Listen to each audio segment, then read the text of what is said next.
hold it down. Don't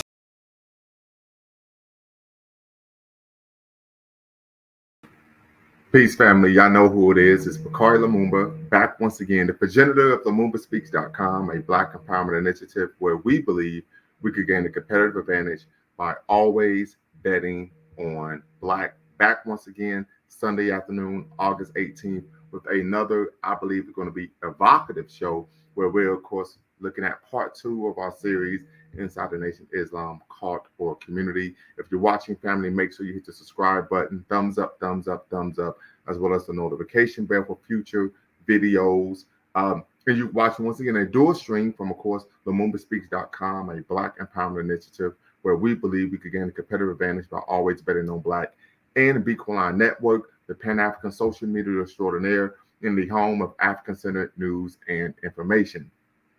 So before we get started, family, definitely want to make sure that we honor yesterday, as you all know, was the birthday of one of the greatest Pan-Africanists that ever lived. Many argue the greatest Pan-Africanist of the 20th century.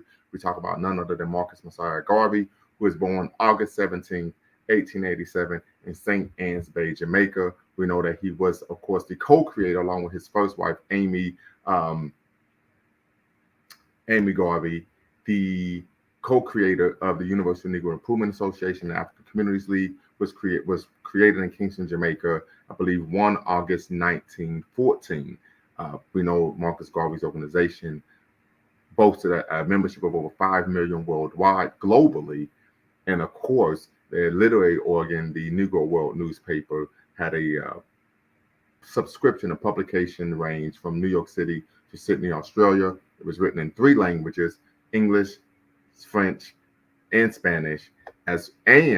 Unfortunately, if you were caught reading the Negro World newspaper in colonial Africa, you were subject to arrest and imprisonment. So we definitely want to give a shout out to the late, great, esteemed ancestor, once again, one of the greatest Pan-Africanists that ever lived, and many argue the greatest Pan-Africanist of the 20th century, Marcus Messiah Garvey, who, of course, was the co-creator, and we know co-creator of the Universal Negro Improvement Association and African Communities League. And the belief was, of course, the goal was African redemption at home and abroad.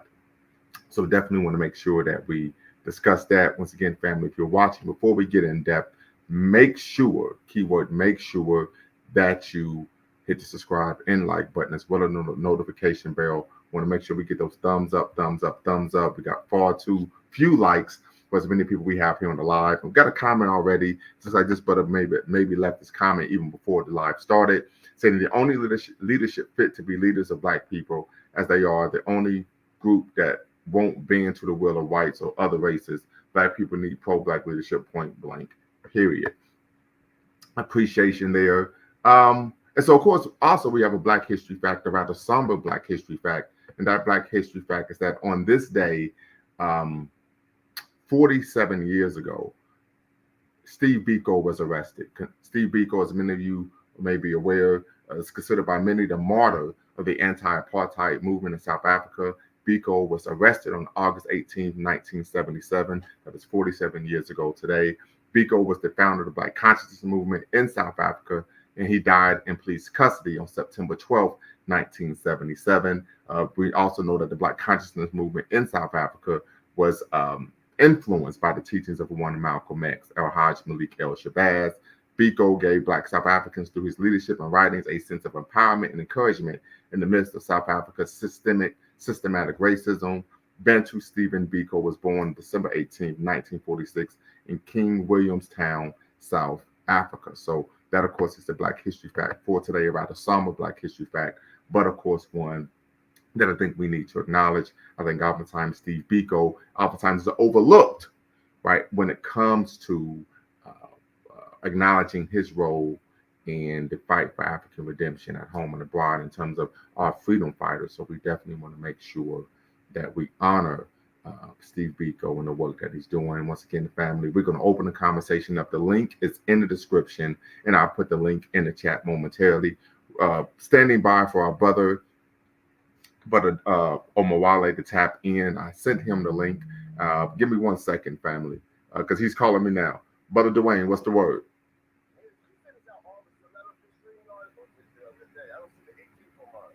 I just text you the link. Yes. Yes. Okay. Okay. All right. All right. All right. Very good. So he'll be on momentarily. He was with us last Sunday, a week ago, when we had part one of our discussion. And so I'm gonna put the link in the chat, family, and we're gonna of course get the conversation started. So a couple of things that we focused on, some of the positives in the Nation of Islam, what many would argue are some negatives in the Nation of Islam.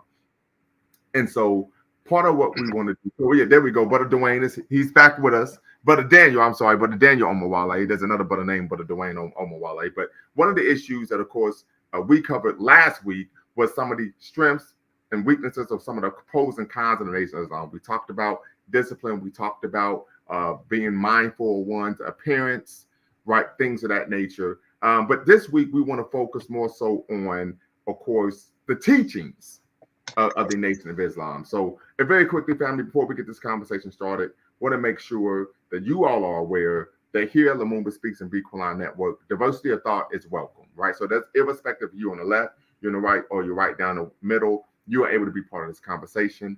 No racial epithets, no epithets of any kind are allowed on this platform. This is a space for Black empowerment. We believe in the 3 N's of Black power: self-respect, self-defense, and of course, self-determination. So we want to make sure that we're respecting ourselves as African people. And so as a result of that, we don't allow epithets of any kind. Number 3, facts over feelings. So if we're having a conversation, you attack the argument, not the person. And we don't allow for straw man arguments where, what are you doing, or what about this? We don't do the what about isms. And then last but not least, no fundamentally false statements. You can provide an opinion, but you can't provide a fundamentally false statement, as this is my platform and I'm responsible for the information that's disseminated on my platform. That is not something that I allow. And last but not least, our mission here at Bequaline Network in LumumbaSpeaks.com, our mission is neither to exonerate or vilify, but to challenge conventional wisdom that has previously been accepted as fact. So, but we're going to get right into this. Many people may be aware or unaware that the Nation of Islam is a derivative of early 20th century Black organizations. So we're talking about Noble Drew Ali's Moorish Science Temple, Marcus Garvey's Universal Negro Improvement Association, African Communities League. But the reason why we're having this conversation, Queen Mother Assata Shakur, and she's still living in freedom in Cuba, in her memoir, she talked about that it's important for us to be critical of everything. Right. So we're talking about, we're critical of non-African people, programs, initiatives, etc., organizations. But we also need to be critical of organizations, programs, initiatives, even in our community. I think that lack of criticality oftentimes opens us up to allowing ourselves to be manipulated, exploited, so on and so forth. A good example we talked about briefly on last week's show was the issue regarding Dr. Sebi, right, and how he was finagling people into believing that he was a doctor, when actually he had no medical experience whatsoever, no education, and hadn't even been to a community college. And so talking about those type of issues, and that unfortunately in our community, because the person looks like us, we make the presumption that it's someone that we can trust, or they're providing information that is reputable and factual. So something that we want to consider. And then of course the overall question is the Nation of Islam a cult that utilizes Black nationalist and religious dogma and its ability to create political and racial controversy, to exploit poor and working class African Americans for the leadership's economic and political gain, or is a revolutionary grassroots organization committed to the liberation of African people? Now, one of the critiques we brought up just in general of the Islamic religion was that, of course, in Islam, the language of God is Arabic, right? In Islam, there's a belief that when you go to heaven, everybody will speak Arabic, right? This is actual belief. You have the pilgrimage to Mecca, right? So even though you may not be from Arabia, Mecca and Arabia is now a destination that one seeks to actually get to throughout their life. And to effectively pray, one must face towards Mecca, right? And then, of course, Muhammad is considered the last and most important prophet, right? One of the other issues, and just general critique, of course, of the Islamic religion from an African-centered frame of reference. We talked about this briefly, so just going to kind of, re-energize you all. But Arabizing customs in the Islamic religion are important. For example, name, clothing, and of course, the concept of female subordination. These are all issues that, of course, are alien to African culture, traditional African culture. But these are issues that are considered important if you are going to actually become a Muslim, right? So And I believe you have the Shahada, right, where you actually state there's no prophet, no God but Allah, and Muhammad is his prophet. So something to consider. So we're very quickly, brother, just for those who do not know, may not be aware of who you are, Daniel Omawale, you were a former member of the Nation of Islam, correct? Yes, sir. And you were a member of the paramilitary branch known as the FOI, the Fruit of Islam, yes? Yes, sir. And in having this conversation, why do you believe it is needed and necessary for the Black community to have a introspective critique and view understanding of the Nation of Islam's teachings and how the organization works? Well, I think you should have a critique of all doctrines. Okay. Because there's a lot of these doctrines that we see today or in the past has dogma in it, has pseudo information. Case in point, in the 120 lessons of the NOI, they say Mecca is the root of civilization. Mecca didn't even exist. You got civilization in Europe, like Greece. Greece is older than Mecca. Don't count the civilizations in Africa. Okay, Mecca didn't even exist at a certain point.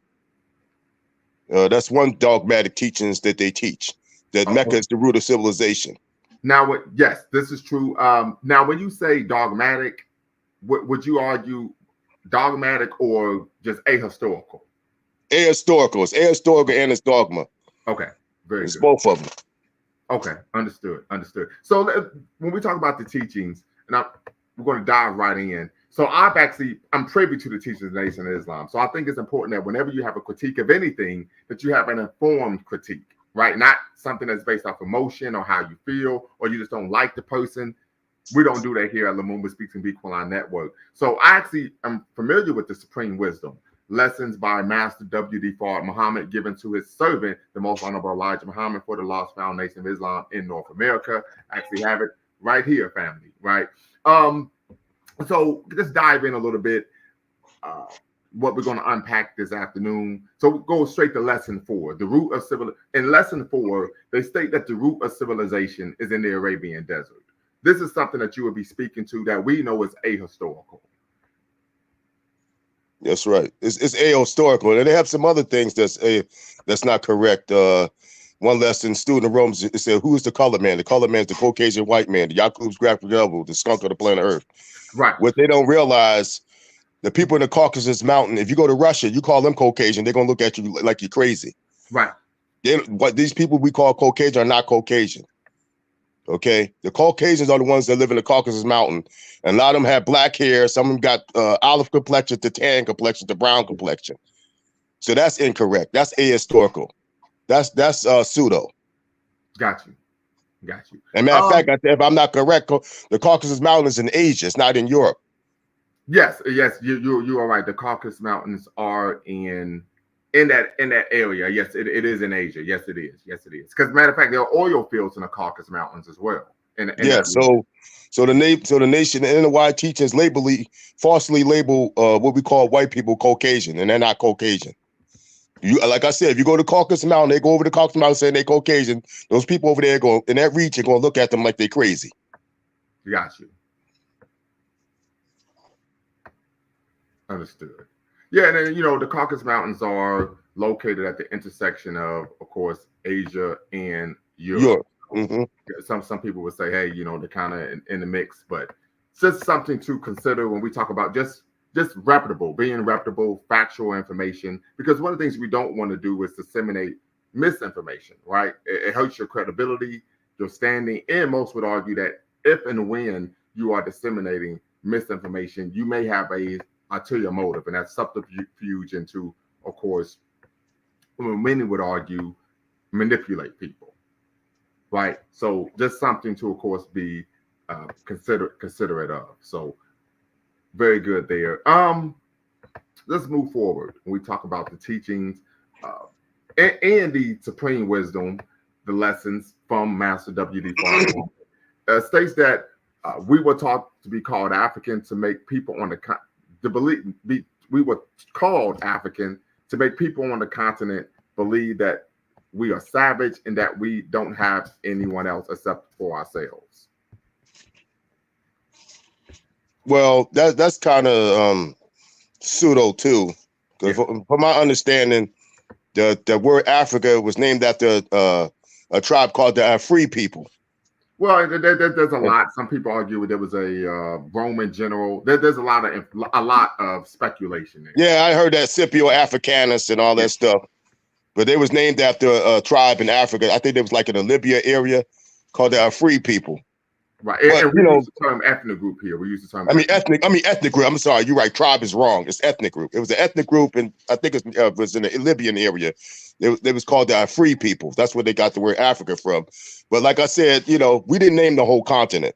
Correct. So I'm saying, so right now we understand as Africa today, but it definitely wasn't called no Asia. We already know that. Right. And so that's another issue. The argument of Africa actually being called Asia and we're being tricked into calling it Africa. We know that the first time that we know of in recorded human history that a landmass was called Asia was when Herodotus did so around the 400s BCE, when that's the term he gave to the landmass east of the Aegean Sea. So these are some issues of concern. We also find here in the Supreme Wisdom, lesson 4, number 6, the original people call this continent Asia, but the devils call it Africa to try to divide them. The root of civilization is the Arabian Desert. We see some pseudo teachings here, something that's Arab centered rather than actually African centered or Black. And this is, of course, a cause for concern. Why do you think there are individuals in the nation actually subscribe to these teachings? Well, they subscribe to these teachings because they love the Honorable Elijah Muhammad. I mean, I love the Honorable Elijah Muhammad, but he had to be corrected. You got to remember, he got his information from a foreigner who came from India, Asia. That's why they always used Asia all the time, because the guy that taught him was Asian.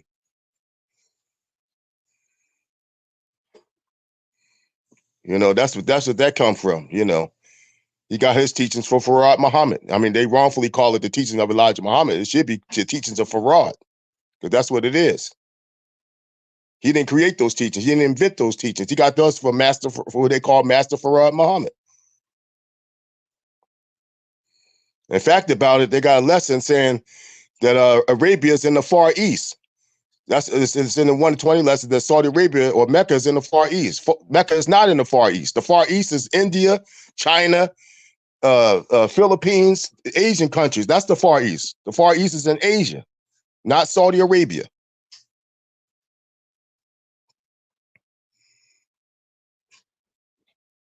And I also met Mr. Elijah Muhammad's brother, John Muhammad, and he told us that Farad Muhammad told him that he came from the Far East.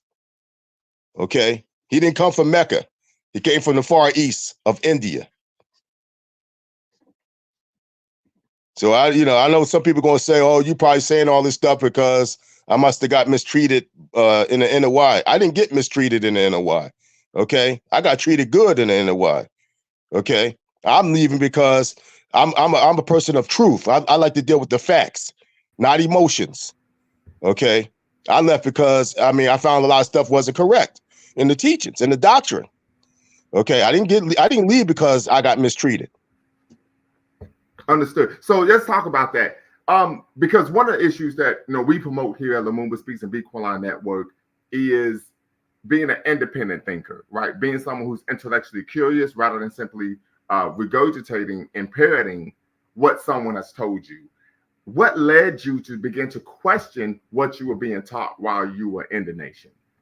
Well, because I was the type of person that would I'm gonna be honest with you, I used to be the type of person that would challenge the information and discuss it with other people. And I ran across some people that knew the information.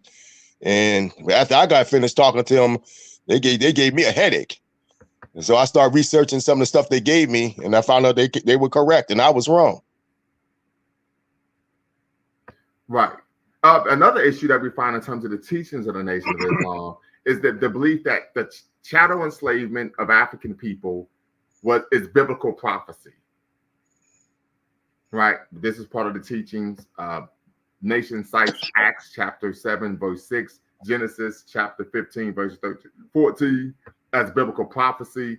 I would find that hard to swallow. I don't know who. And Alexis RBG, the link is in the chat, the link's in the description. You're more than welcome to tap in and be part of the conversation. Once again, you do not have to cam up. You do not have to use your actual name to be part of the conversation.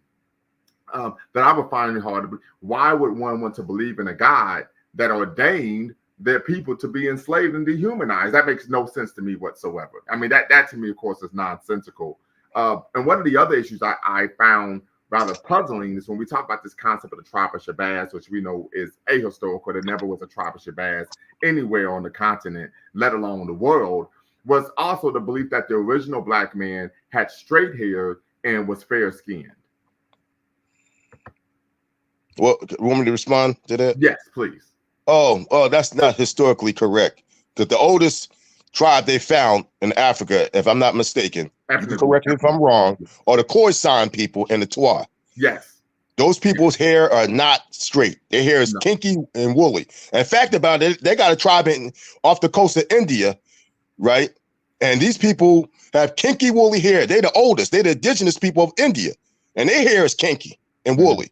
If you look at the statues, all the deities in Asia, all their deities, even Buddha, have kinky, woolly hair. They don't have straight hair.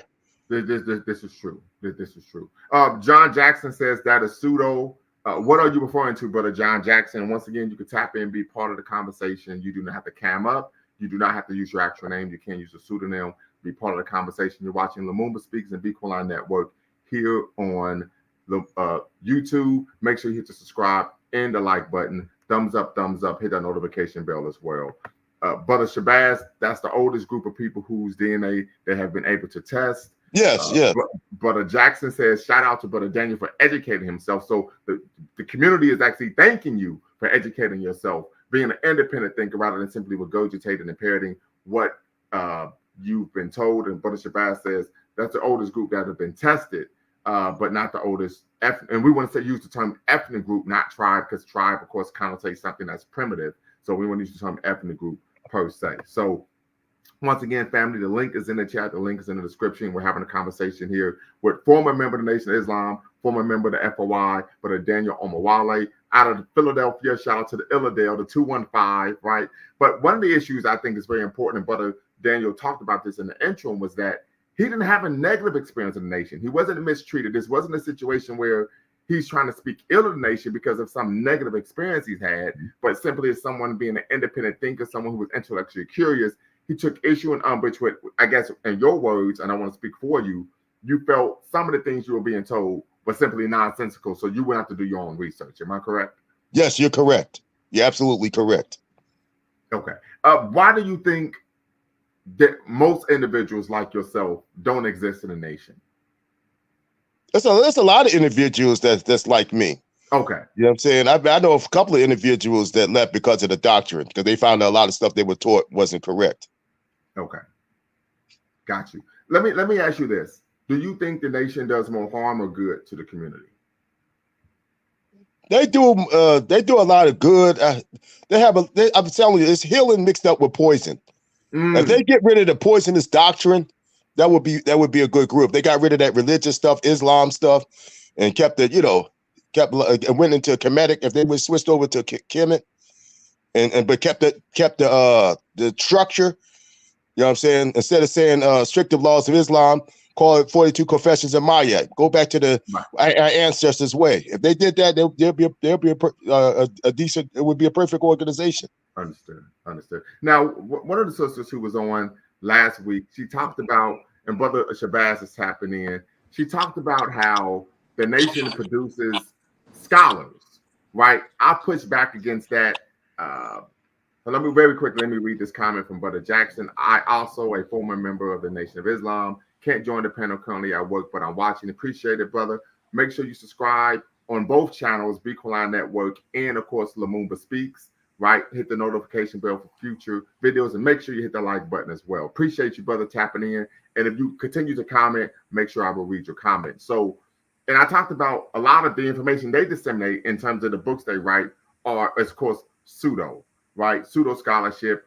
She said, well, what makes it real scholarship? What makes real scholarship? Well, reputable scholarship is peer reviewed, right? And it's peer reviewed not by me, you, and I, right? Yourself, Brother Shabazz, or myself, but by what? Scholars in the field that you're writing on. So if I'm writing about the history of the Iberian Peninsula, right? When I write an article or a book, it's going to be reviewed by scholars in that field, right?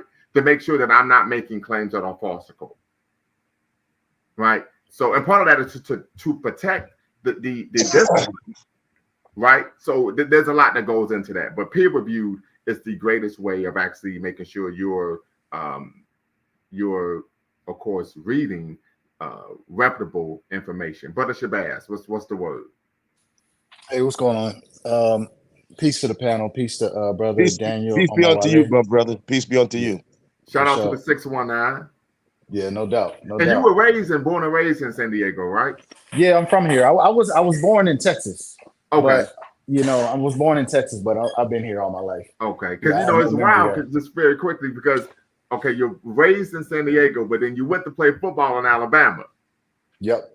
So Okay. no, okay. So first I went to Alabama. I was in Alabama for 1 year, right? Yeah, I got kicked off the team for some stuff I did, So, and but then I you were came. there when Saban was there.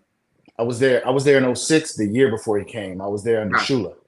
Okay, Yeah, I was gotcha, there. gotcha. Yeah, we had Shula, Brody Croyle, D'Amico Ryans. I think that was his last year. Mhm. He's now at the 49ers. Yes. Yeah, Mark Anderson, Wallace Gilberry. I was there under all those guys. Okay. Very good. Yeah, Very but good. yeah, D I tackle. ended D up, tackle. but I graduated. I graduated in Texas. I went Okay. to University of Texas at El Paso. Is my alma mater. Okay. UTEP. Wow, UTEP, formerly known as UTEP. University of Texas West. Let me ask you this very quick question, and I'm gonna let you speak. And this is just from my own curiosity. We're still talking football very quickly. Were you a one Yeah. technique or three technique? Okay, so we ran a 3-3-5, so I was a 0. Okay. Woo. Yeah, I Okay. was a 0. Okay. You know what? You got it. I know what that is. I know about that life. You got it. I'm Yeah, gonna stay yeah. at wide out. Okay. I'm Very lost in good. the We had sauce we with had that one.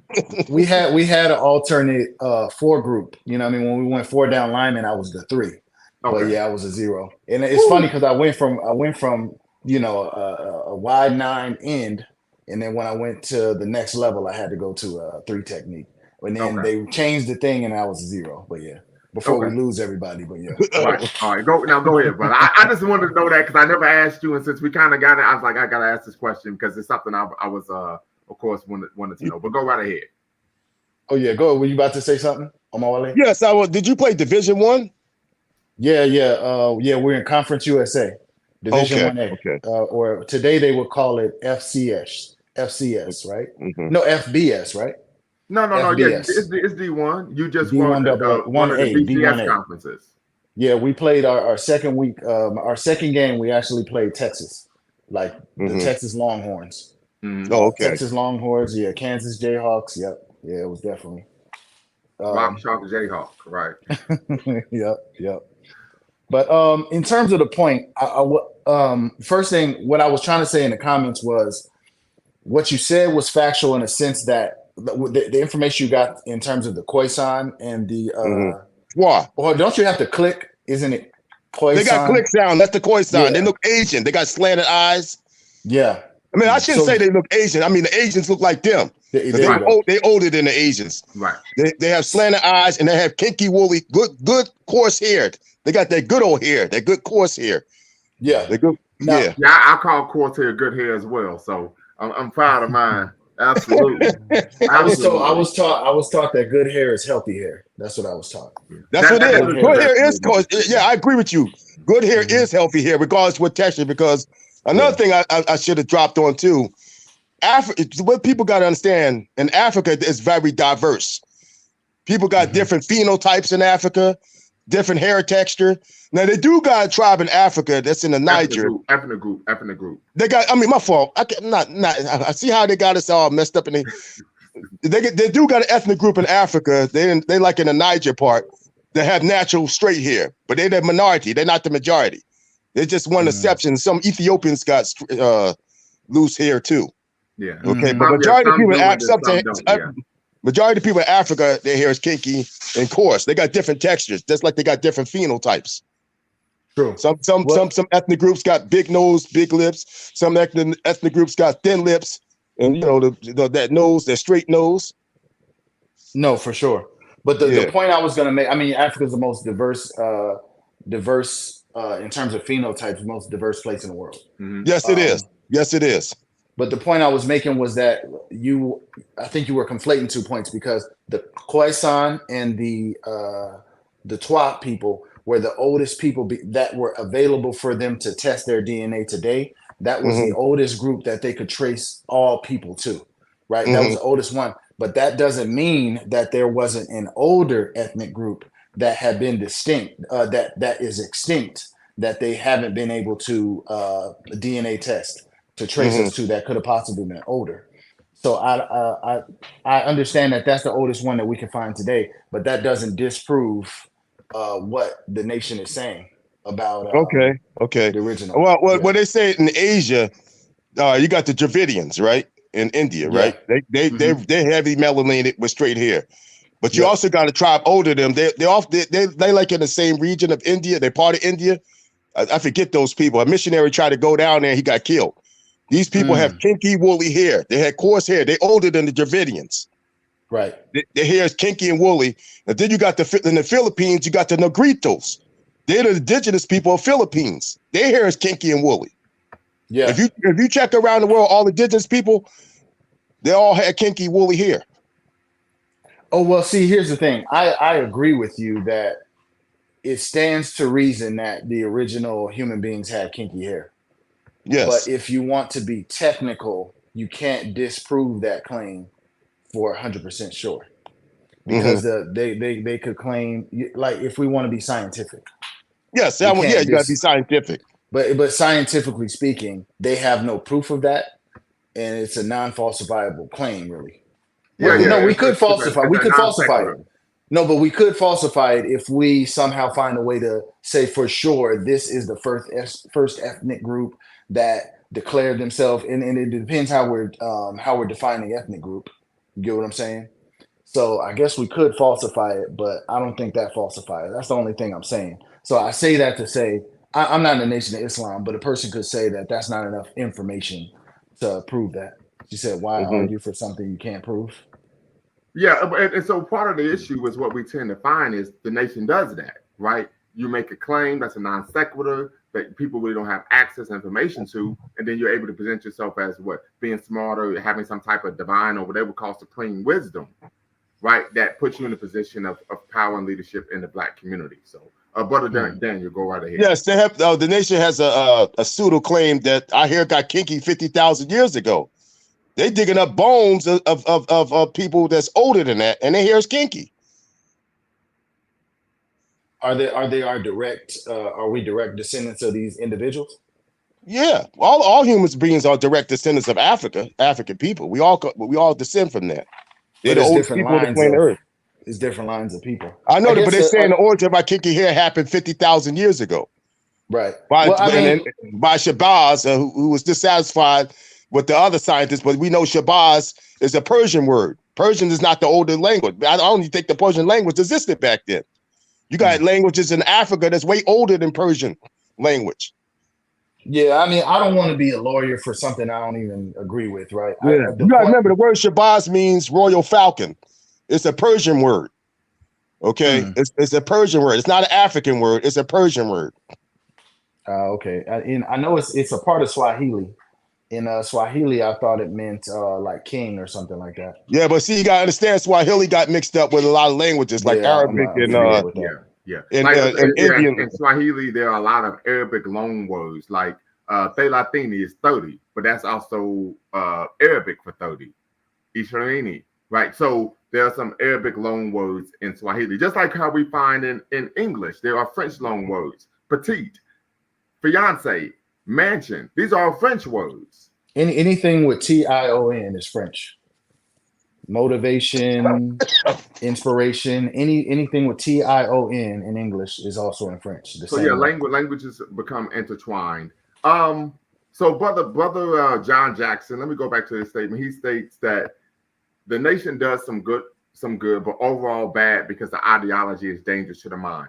Brother okay, Daniel, so this is the hold on. Let me ask this question, then I'll allow you to provide your thoughts. What is it about the ideology that is dangerous to the mind? Well, the dangerous thing in mind, when Farrakhan said we rebelled against God, that's why our hair got kinky. He actually said that. Yeah, I know. I saw the video. Yeah, so that's detrimental. Okay, and then every time you refer to Africa, you refer to them like they savages. When we know the root of civilization was started in Africa, that's poisonous. Understood. You So got me would you looking at. argue You that got me that looking at. do You you got would me you looking at. You got me looking at somebody else's culture. You got me looking at Arab culture, Asian culture. You're not letting me look at my indigenous culture, where my ancestors descend from. You got me kind of sort of like not have a disdain for that culture. Mm. That's poisonous. So Bring up that last miseducation comment. That last comment is deep. is self-abnegation as well. Okay, got you. Yeah, by Mr. Sandman. Right, depends on what you believe. If you believe humans have a common ancestor with the great apes, then the first humans could have straight hair. So just make sure we're focused on the question that was just posed. Oh, okay. What was the question? About the ideology being dangerous. Oh, well, yeah, he has to say why. Because the main thing, and like we've kind of had this disagreement before, is I don't. You're pretty much in my estimation anti-myth, and I'm not. Myths are common things that have been used in all human cultures to edify groups of people. This is So very true. just because there's a myth, it's not necessarily the worst thing in the world. So just because something we can't fully prove it or whatever doesn't mean that it's not important and useful. And I interpret most myths. When I hear a myth, especially an ancient myth coming from an African society, you see it and say it's not factually proven because I have books in peer review. The first thing I think when I see that is that this is something that's been passed down from the Oral wisest tradition, yeah. people in society to prove some type of point. So I see that myth as me being able to tap into ancestral knowledge, and I try to understand the myth and the purpose of the myth.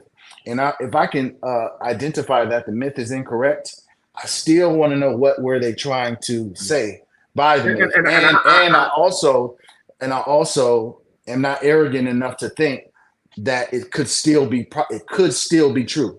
We don't know for sure that it isn't. Right. So, and I don't have an issue with that. The concern is the fact that these myths aren't African. Right. It's one thing if these are African myths and there's a meaning behind the story, right? But these aren't African myths. As John Jackson says, it's historically inaccurate, anti-Black, anti-African, and Arab-centered. So it pedestalizes another group of people, another culture, right? And of course, actually speaks negatively of our own. So that's part of the issue, right? I'm not someone who's just anti-myth, right? But typically when we discuss myths on my platform, and yeah, you are right about, you're pro-myth and I kind of don't deal with them, is that the myths that we deal with, particularly from Abrahamic faiths, demonize African people and African culture, right? So those are the issues. Like, it's one thing, myths, all cultures have myths. Dr. Ali Missouri talks about that in his book, The Africans of Triple Heritage. But the issue is just the myths that come from these Abrahamic faiths view African people and African culture negatively, right? In a pejorative manner. I can't hear you. You're muted. No, I was going to say, what would be an example? Well, so one example. Let me preface that, because the Abrahamic faiths are like African and at best Mediterranean based, even though they aren't African. No, they're not. No, and yeah, because they very quickly, I can say this as someone who studied African religions, right? Abrahamic religions are antithetical to African religions and traditional African culture. For example, in traditional African religions and culture, you don't have prophets, you don't have revealed scriptures, right? You don't have the subjugation of women as inferior, right? You don't have salvation is not individualized, right? There are a number of issues that are antithetical in terms of now. It depends how you're defining prophet. Prophets. It depends how you're defining prophet. Right, because people who are supposed to be messengers of God. Right. And another thing, okay. So I'm just saying, so these are things to consider, and this is why this is important. Now, I tell people to, if you actually study African history, African cultures, African religions, you would know, because this is the argument that most Black people make. Well, these religions are kind of African, but if you actually study the religions and study African religions, you would know that is not the case at all. Well, no, where I was going from, where I was saying that based, African based, like for instance, we know the Greeks learned a lot from the Egyptians, right? So they are basing their knowledge on what they got from their teachers. It doesn't mean it's the same. It means that they're basing it on there. Well, So if you look at circumcision, that's in a lot of African cultures. So Yeah, they that's yes, could true. just look, peek over yes, it, and then they put it in the Mhm. Bible. yes, There's a lot of rituals in it. Well, go ahead, go ahead. yes. But even though that's the case, it doesn't change the fact that just because these are derivatives of some African teachings and practices doesn't mean that they aren't anti-African. And we could look Mm-hmm. at these religions and practice to show that they're anti-African. Mm-hmm. Can I make this point real And quick? we can read the text, and we find this being the case. Right? Before I give you another example, we talk about particularly in Islam. In traditional African cultures and religions, we build altars, we build statues and edifices, honoring our ancestors, so on and so forth. In Islam, that's considered haram.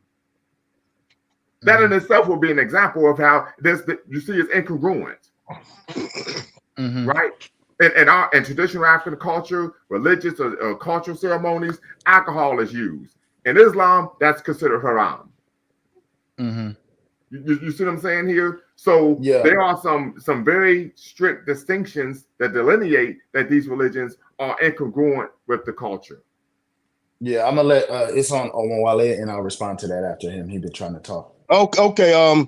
Case in point is some of the anti-African sentiments they have. They say that the African people are from Ham. Okay. If you read the Bible, say That's first a people. great point.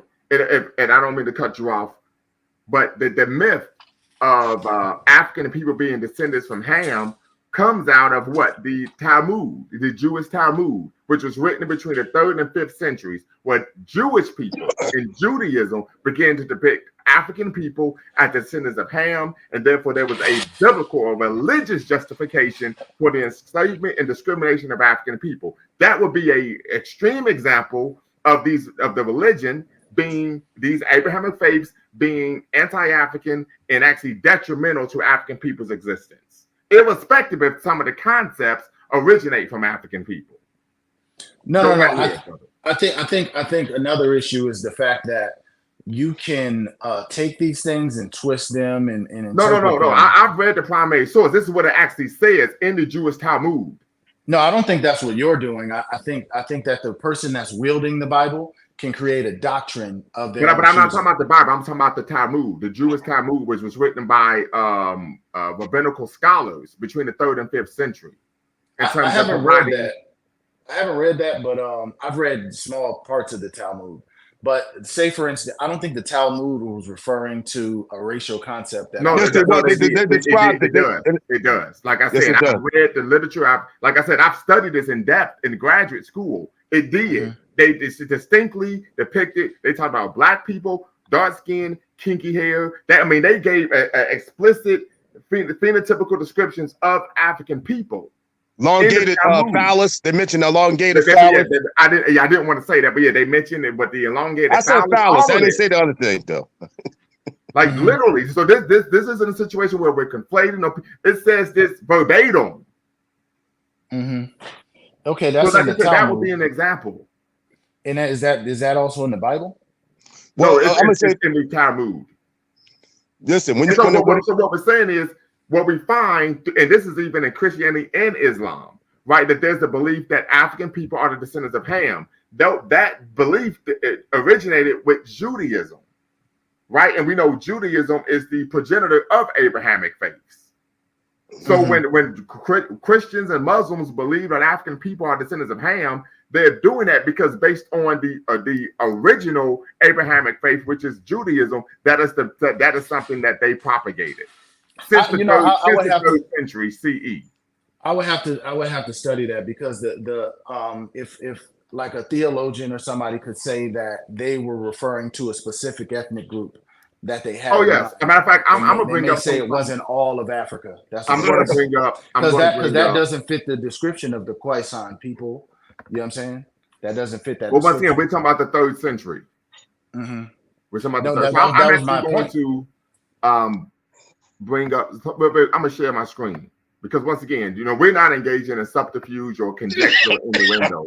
We're dealing with factual information, historically accurate. So I'm gonna use a secondary source, and this is from Dr. James Sweet. He's a professor of history at the University of Wisconsin. At least he was. He may still be there, may not be there anymore. But this is a article written, "The Aberrant Roots of American Racist Thought." And in this article, he talks about the racist ideologies of Islam in the fifth, of course, in the 15th century Iberia Peninsula. But he goes a little bit deeper, and he talks about the origins of it, right, stemming from Judaism. And Dr. James Sweet is a white guy, right? So here we go. The most prevalent explanation. So I just hope you all can see this. Yeah, you all can see it. So very good. The most prevalent explanation for the presumed inferiority of blacks came from the Old Testament. The story of Ham has functioned to justify the subjugation and degradation of blacks for over 1,000 years. Interpretations of the curse of Ham can be found in the Babylonian Talmud, a collection of Jewish oral traditions that first appeared in the 5th century. Despite the absence of any categorization of Canaan's children according to color, race, or ethnicity in the biblical version, in Genesis, the ethnic identification of the sons of Ham have begun to shift towards the peoples of African descent. Noah says to Ham, "You prevented me from doing that which is done in the dark. Accordingly, your seed will be ugly and black." The 8th century Tanhuma version gives the story as follows: "As for Ham, because he saw with his eyes the nakedness of his father, his eyes became red, and because he spoke with his mouth, his lips became crooked, and because he turned his face to the hair of his head and his beard became singed, and because he did not cover his father's nakedness, he went naked, and his prepuce became stretched." All of this because all of God's retributions were consummate to a transgression. Right. So once again, we find in the Talmud, starting between the 3rd and 5th century, they began to ascribe African people as what the descendants of Ham, and then use that as a justification for the not only dehumanization, degradation, and enslavement of African people. And the Talmud was written between the 3rd and 5th century. Go ahead, Brother Daniel. Yes, I have a relative that went to the seminary schools, and she told me that they teach that we come from Ham. They learned that in the seminary schools, but when they do to deflect from that, they said the Bible wasn't talking about Ham; it's talking about Canaan. Cursed be Canaan. Yeah, it does say that, but if Ham is an African or a black, Canaan would be that too. Father like son. So that's what he's going to produce.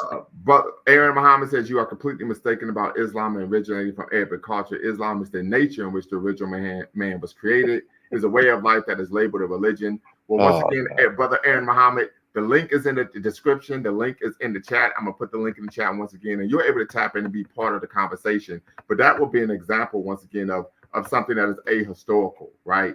And most religious people make that claim. I remember there's a sister I was cool with. She stated that she was a Jehovah's Witness, and she made the argument that Adam and Eve were Jehovah's Witnesses, right? When you talk to Muslims, they say no, Adam and Eve were Muslims. When you talk to Christians, Adam and Eve were Christians. So everybody makes that claim, but someone has to be wrong, right? And so once again, that is something that is ahistorical, right? When we make the claim that Islam is the nature in which the original man was created, right? So once again, we're dealing with some pseudo history here, but you're more than welcome to tap in and be part of the conversation. But when we talk about cult or community, one of the issues that we typically, and we went over some of the core characteristics of a cult, is that the inability to think independently and think critically, right? Typically, in which you go off what the charismatic leader of that cult or organization teaches you, and that what they say is the heaven's truth, irrespective of factual information that could contradict what the leader is telling you. Brother Mufasa, go right ahead. Yeah, on terms of the Ham, I have to do my own studies. I'm not going to dispute that. I don't understand that. And real quick, what the same man is right. Yes, the Talmud is what rabbis use to interpret the laws of the Torah. That is correct, 100% correct. And it was written between the 3rd and 5th century CE. Yeah, the Talmud is a really interesting book. There's a lot of interesting stuff in the Talmud. I should read that as well one day. Oh, so another example of course, we talk about Abraham religions being anti-African, and we actually did a whole show on this a couple months back. Was if even in the Bible we find what the falsification of African history, the omission of African history, right? The claim that in the Bible, according to the Bible, life started in Asia, humanity began in Asia, which is of course ahistorical. According to the Bible, Abraham. I'm sorry. I've never heard that. Yes, well, actually, if I you heard read, that. yes, and the Garden of Eden, according to the Bible, is located in present-day Iraq, between the Tigris and Euphrates rivers. That is Asia, right? Another example would be the claim that. Well, I mean that's Asia. There's no way around that. There's never been a time. There's never been a time. I'll let you finish. There's never been a time in which Mesopotamia was considered part of Africa in human history. I took a graduate level course on African geography, where we start from antiquity to today. There's never been a time in human history that Mesopotamia was considered part of Africa, ever. We also know, because I once again going to graduate school, that that there were three ancient civilizations. Classical is the term I like to use. The Indus Valley in what we now call India, Pakistan, Mesopotamia and present-day Iraq, and the Nile Valley in what we now know as Egypt. And these civilizations developed independent of each other. This is what is right. So once again, the claims they're making are false. Another example would be the claim that Abraham was the first person to practice monotheism and believe in one God. That is ahistorical. We know, but based on human record, it was Akhenaten. So once again, we see the falsification of African history, and we see the omission of African history. That is extremely problematic. They claim that Jewish people were enslaved in Africa, in ancient Egypt, is something that is ahistorical. Jewish scholars even admit this themselves, that it was a mythological story, right? So, and of course, we know ancient Egypt was the preeminent society and civilization of that day, and they're demonized. Our ancestors are demonized. So if we talk about from an African-centered critique, extremely problematic. Right, we even talk about the concept that, of course, in Christianity, that the Messiah has to be Jewish, right? That God has a chosen people. That's rooted in bigotry. Dr. John Henry Clark talks about that, right? In his book, Christopher Columbus and the African Holocaust, that if God has a chosen people, then God is a bigot. And we find throughout the Bible that God justifies not only bigotry, but also ethnic violence, ethnic cleansing, and settler colonialism, because this group of people are his chosen people. And so people who aren't Jewish are allowed to be killed so that manifest destiny can take place. This is a matter of fact, when we talk about the white supremacist concept of manifest destiny and Christian nationalism, that concept derives directly from the Bible. And but that's depending on the context, that's not necessarily negative. Oh, but it is negative. Matter of fact, this book here. That's how you've been taught. Well, no, it's not how I've been taught. It's me being an independent thinker, right? Yeah, because an independent thinker. And I'm going to give you an example. Let's say I was Asante, right? Let's say I'm from Ghana and I'm from the Asante ethnic group, and I go around. I bring together a powerful group of Asante people, and we start going to other people's countries, taking their land, and saying it's okay for us to do this because we believe in only one true God. That's a problem, irrespective of who is doing it. Okay, but you have cultures like that, bro. Like you have the Kanimbunu. You have cultures that raid other people because they may not have the resources, or that may be how they sustain their culture. So if you don't do that, your people suffer. But so you're making it like it's negative. You're moving the goalpost and you're making a straw man. We're talking about this is based on religion. You asked the question, how is the religion anti-African? Right? And I'm telling you, based on the religion, these are the teachings and beliefs of the religion, that if you believe in the one true God, then you have a right to take from others what they have. We find this in the Quran, we find this in the Bible, we find this in the Torah. Religion is the deification of one's culture. But yes, it is. That's what Dr. Ben said. And if I'm in a culture of raiders, or a culture where we're on arid land and things like that, then we raid other people, and that's how we survive. So if you take some of these things out of context, some of these concepts out of context, they'll seem bad to a person who lives in a place that's plush with water and plants, and you put anything in the ground, to them, it's evil to go and take from other people, but to the people on arid land, they feel differently. So that stuff is all subjective. It's all totally Oh, subjective. Well, can I say something? it's not subjective. Secondly, Brother Aaron Muhammad asked, did you reach out to Dr. Wesley Muhammad? Yes, I did. I reached out to him over a week ago. I sent him a message on Instagram. I sent him a message on his website, and I've yet to hear back from him. So yes, I did. Oh, And can I then say? really quick though, the other point I was going to say is what determines what a continent is. What's the definition of a continent? I could give you the dictionary definition of a Okay, continent. I'll take that too. Right. Any of the world's main contiguous expanses of land, mainland contrasted with islands. A continent is any of several large geographical regions. Continents are generally identified by convention rather than any strict criteria. A continent can be a single landmass or a part of a very large landmass in the case of Asia or Europe. Right. So a continent is really an unbroken piece of land, and Africa and Asia are not broken pieces of land. Africa and Asia are connected. Once again, Europe and Asia are connected. However, Mesopotamia has never been considered part of Africa. Europe is a fake concept. Europe is just some stuff white people made up. Europe is really just a part of Asia. I understand that. However, Mesopotamia has never been part of Africa. People from that part of the world have never considered themselves part of Africa. But you're saying culturally. Earlier, you were speaking geographically. Geographically, culturally, religiously, in any way. Geographically, they're connected. That's why they need the Suez Canal, because they're connected. I Africa understand and that. Asia are connected. Saudi Arabia is not in Asia. Saudi Arabia is not in Asia. It's connected to Where is Africa. It's part of Africa. Saudi Arabia is part of Arabia is in Asia. It is? Yes. But it's still connected, though. That's It's all connected. subjective. It is connected, though. I bear witness to that. It's connected. But here's the issue, and you're moving the goalpost.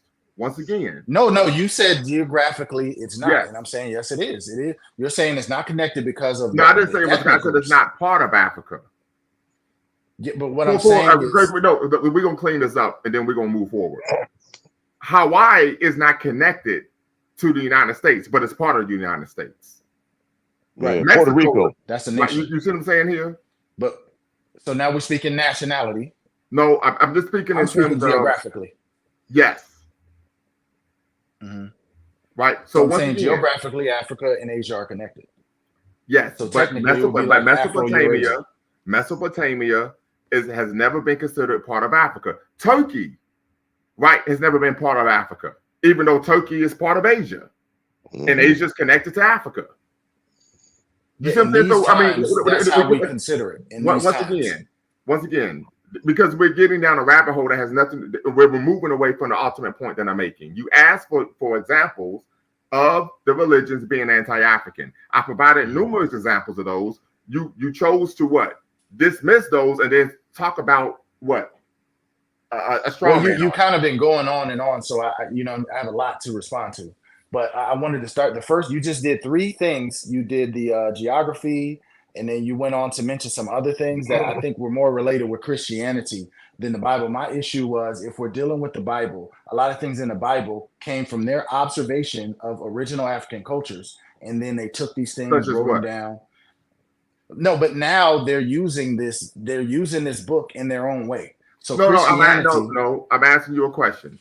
You said that a lot of things that were put in the Bible were written down based on their observation of African culture. What aspect? No, okay. So I brought up circumcision. I brought up that ritual. We could even look at some of the why did they outlaw the whole thing with the golden bull calf? Why did they outlaw that or idolatry? Well, I mean, it's a mythological story. No, it's a mythological story, but they said themselves, according to their own mythology, Moses was trained under Pharaoh. Right. Yeah, he learned the ways of the Egyptians. Yeah, it says that. Right. Yeah. He knows the 42 admonitions of my and then all of a sudden he comes out with the 10 commandments. This is a knockoff of what they're observing. So the point I'm making, I'm not saying that it's authentically African. What I'm saying is that it's their own knockoff. So when I say based, it's based in a sense that they stole it from them. I don't believe in the Bible, number one. All I'm saying is that what people are going to do is connect some of the things that are based in African culture there. But I feel like you can take the Bible and do whatever you want to do with it. That's what these people do. So is Christianity anti-African? It is. But that's different than saying that the Bible is. And even some of these things you're mentioning, Africa is too diverse to really kind of say that, because the Khoisan people don't have the same traditions Well, as no, the well, Yoruba I people, can't say etc. that because one, the Bible is the basis of Christianity, Okay. right? And so the religion is anti-African based on the text. That is number one. Just like the Quran, Islam is anti-African based on the text, right? It isn't like people are just making stuff up. It's the scriptures that actually cite these things, right? So that is the issue. And most people kind of get into this back and forth, but most people actually haven't read the Bible, read the Quran, studied these religions in depth. Right. For example, I was having a conversation with someone the other day at the gym, and we always work out, we got to stay in there, right? And the brother was like, well, I believe in the Holy Trinity. I said, well, do you know where the concept of the Holy Trinity comes from? He had no idea. I told him about the Council of Nicaea. The Council of Nicaea is where the theologians came together and came up with the concept of what? There being a Holy Trinity. Before that, nobody believed in that. So I said, this is actual history. No, that's the point I'm making. These people are taking these ideas and then they're making it into Christianity. There's nothing in the Bible. There's no words such as Christianity in the Bible. This is something that they used the Bible to create. And then they created these other ideas, Council of Nicaea. They edited the Bible. So these people took it and made it what they wanted to make it. And they're anti-African, so their religion is anti-African. The religion in itself is anti-African. Yeah, because they're anti-African. No, not them. The religion in itself is anti-African because the religion, Abrahamic religions, their position is that the only one and true God is the God of Israel. Yeah, Yahweh. Right? Or whatever. Yeah. That in itself means that all other religions and gods are false and are abomination. That in itself makes it anti-African. We don't have to, period. Because that means that what? Your religion, which is a derivative of your culture, is inherently against God, the one true God.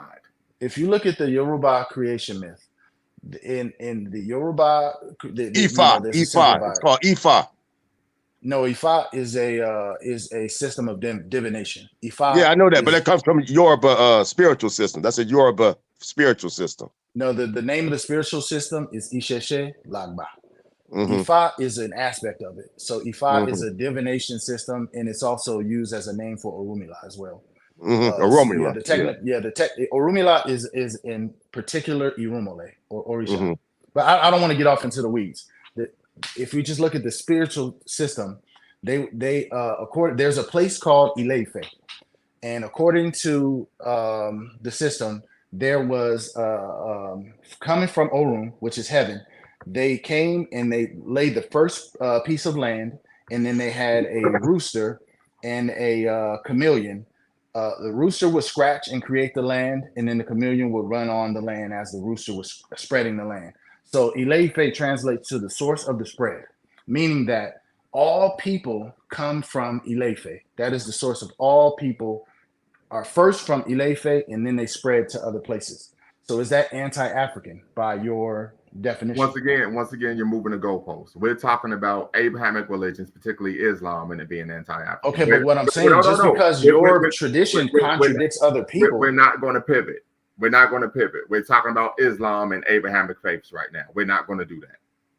We could do another show on African religions, but we're not going to do that today. We're talking about Islam and Abrahamic religions. Okay, I'm talking in concept. Just because I'm saying, doesn't everybody's religion contradict the next person's religion? Does it make it anti those other people? No, because what we tend to find in most traditional African religions is one, there wasn't that's another example. We talk about how they're anti-African. Abrahamic faiths are imperialistic in nature. There's a push, an impetus to go out and proselytize. In traditional African religions, we don't find that. We find individuals being conquered, so on and so forth, and there wasn't a desire to force one's religion upon someone else. So once again, we talk about these things not being part of African culture. But once again, we're not going to pivot. We're focusing on Islam and, of course, right. Abrahamic faiths. Brother Daniel. Go ahead. Yeah. What I was going to make a point was this. That poison in the Bible or that Ham story, a lot of people got hurt behind that. The Ku Klux Klan, that's what they used to justify lynching us. They used that Ham story. That's what they use, because that's a Christian organization. Okay, they believe that we come from Ham. That they justify for lynching us and killing us. That's one of the points. You can believe anything. You can just change the doctrine. I'm gonna make another point. What else gonna say? In traditional African spiritual systems, if you don't accept their systems, they don't say you're going to hell. In Islam, if you're not a Muslim, they believe you're going to hell. Okay. In Christianity, if you're not a Christian, you're going to hell. In Judaism, if you don't believe in their belief, you're going to hell too. Okay, in traditional African, we don't have no concept like that. Mm-hmm. I mean, my thing is, matter of fact, they got a story in the Quran. They got a story in the Quran. We can't talk about it. They got a story in the Quran says, "Don't take Jews and Christians for friends, because they're friends of one another." Okay, that's in the Quran. Don't take Jews and Christians for friends, because they're friends of one another. Right. Once again, family, if you're watching, make sure you hit the subscribe and the like button. You're watching LumumbaSpeaks.com, a Black Empowerment Initiative where we believe we could gain a competitive advantage by always betting on Black. And of course, Bequaline Network, Pan-African social media extraordinary, the home of African-centered news and information. Let's make sure we get those likes up, thumbs up, thumbs up, thumbs up. Make sure you hit that notification bell. We're having part 2 of our conversation, riveting conversation, evocative, of course, discussion inside the Nation of Islam, cult or community. Family, the link is in the description. The link is in the chat. Tap in, and be part of the conversation where we're discussing, of course, the inside the Nation of Islam, cult or community. And one of the issues we focused on, particularly in this conversation, was the teachings of the Nation of Islam that have, of course, been described by former members of the Nation of Islam as, of course, being anti-African, Arab-centered, and, of course, rooted in pseudo-history. We've now... I'm sorry. I was just gonna say, I don't think. I think every religion. I do agree that they're imperial. I can't think of any imperial African religions that I personally know of. I do agree with that, but I wouldn't call it anti other people just because you have your own belief. That's the only point I was trying to bring up. No, it's anti one because it. When we talk about it in the Quran, and I've read the Quran, I have 2 over here. One is one thing in terms of, yes, and we're going to get back on topic.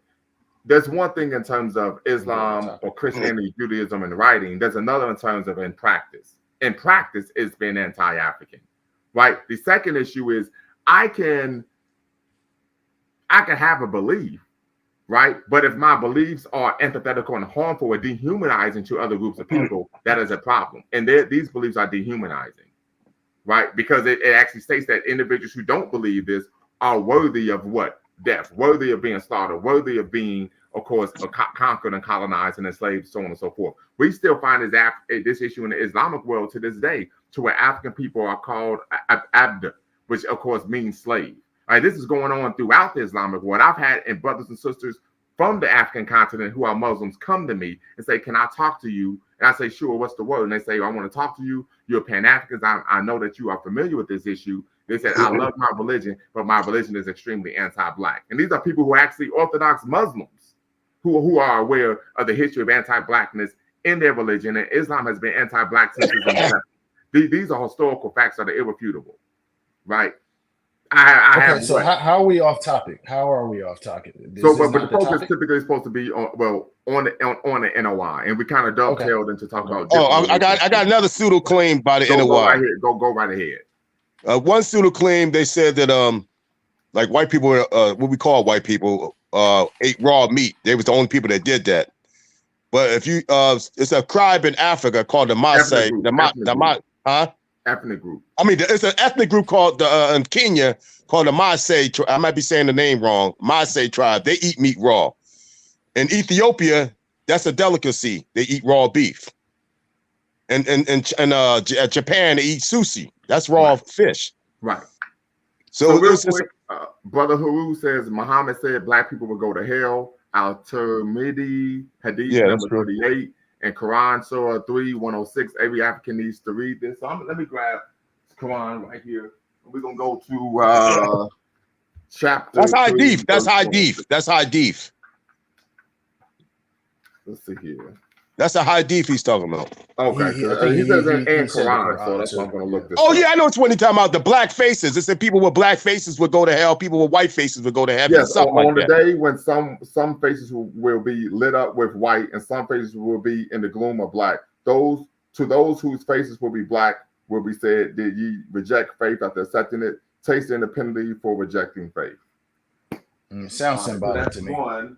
Let me see here, because I have that beat here as well. Let me go here to another Quran. Let's see here, chapter 3. You say 106.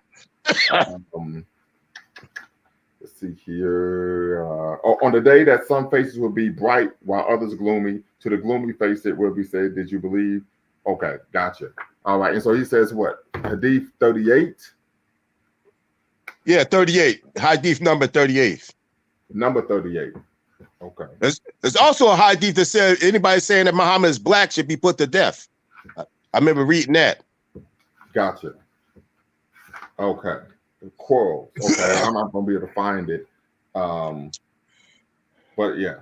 So these are the things of course, be cognizant of. Because you tell these people these things, they'll find a way around it, bro. Right. Your religion is whatever you want it to be at the end of the day.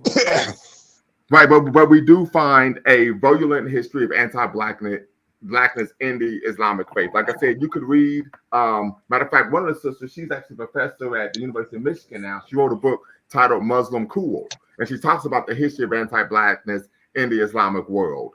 There's another book, "Islam's Black Slaves." Let me see if I can grab the text here. Yes, Islam's Black Slaves, the other Black diaspora. Right, so there is a long and virulent history of anti-blackness in the Islamic religion. And so let's stick to the NOI. Right. So one of the issues we find is that we find that anti-blackness becoming part of the teachings of the NOI in terms of centering Arab culture, Arab history, and of course demonizing and viewing African culture and history as negative. And particularly Elijah Muhammad talks about how every time you typically hear him speak about African people and African culture, he calls it a jungle culture, that they lack civilization, so on and so forth. So you see that seeping into the teachings of the Nation of Islam. So it's just once again, something to consider. I've even had a conversation with individuals who were students at the University of Islam, which of course is the school of the Nation of Islam. And they told me, when we went to the school, it was Arab-centered and white-centered. He said, we got very little Black history whatsoever. So we see this process of self-abnegation, this form of miseducation that Dr. Carter G. Woodson talked about, to where we're taught to pedestalize and worship and admire everyone else's history, heritage, and culture and demonize our own. He talks about this on the first page of chapter 1 of Miseducation of the Negro, and we find that the Nation of Islam engages in the very same thing. Like I said, Aaron Muhammad, very quickly, Aaron Muhammad, you're free to come on. I have the supreme wisdom right here. Right. So once again, you can tap in. The link is in the chat. The link is in the description. But like I said, I'm reading this from the text. This is the supreme wisdom lessons of Master W.D. Farad Muhammad to his servant, the most honorable Elijah Muhammad, for the lost foundation of Islam in North America. Oh, can I say, I'm going to respond to Aaron Muhammad. Aaron Muhammad, read Fall of America, page 150. Mr. Elijah Muhammad said, the only people that are civilized in Africa are Christians and Muslims. That's correct. Absolutely. Matter of fact, yes, NOI believe that our Black hair is a curse. They believe that us having kinky hair was a curse. Yeah, this is a reality. There's no way around that. That's unhealthy. And it's promoting self-hatred.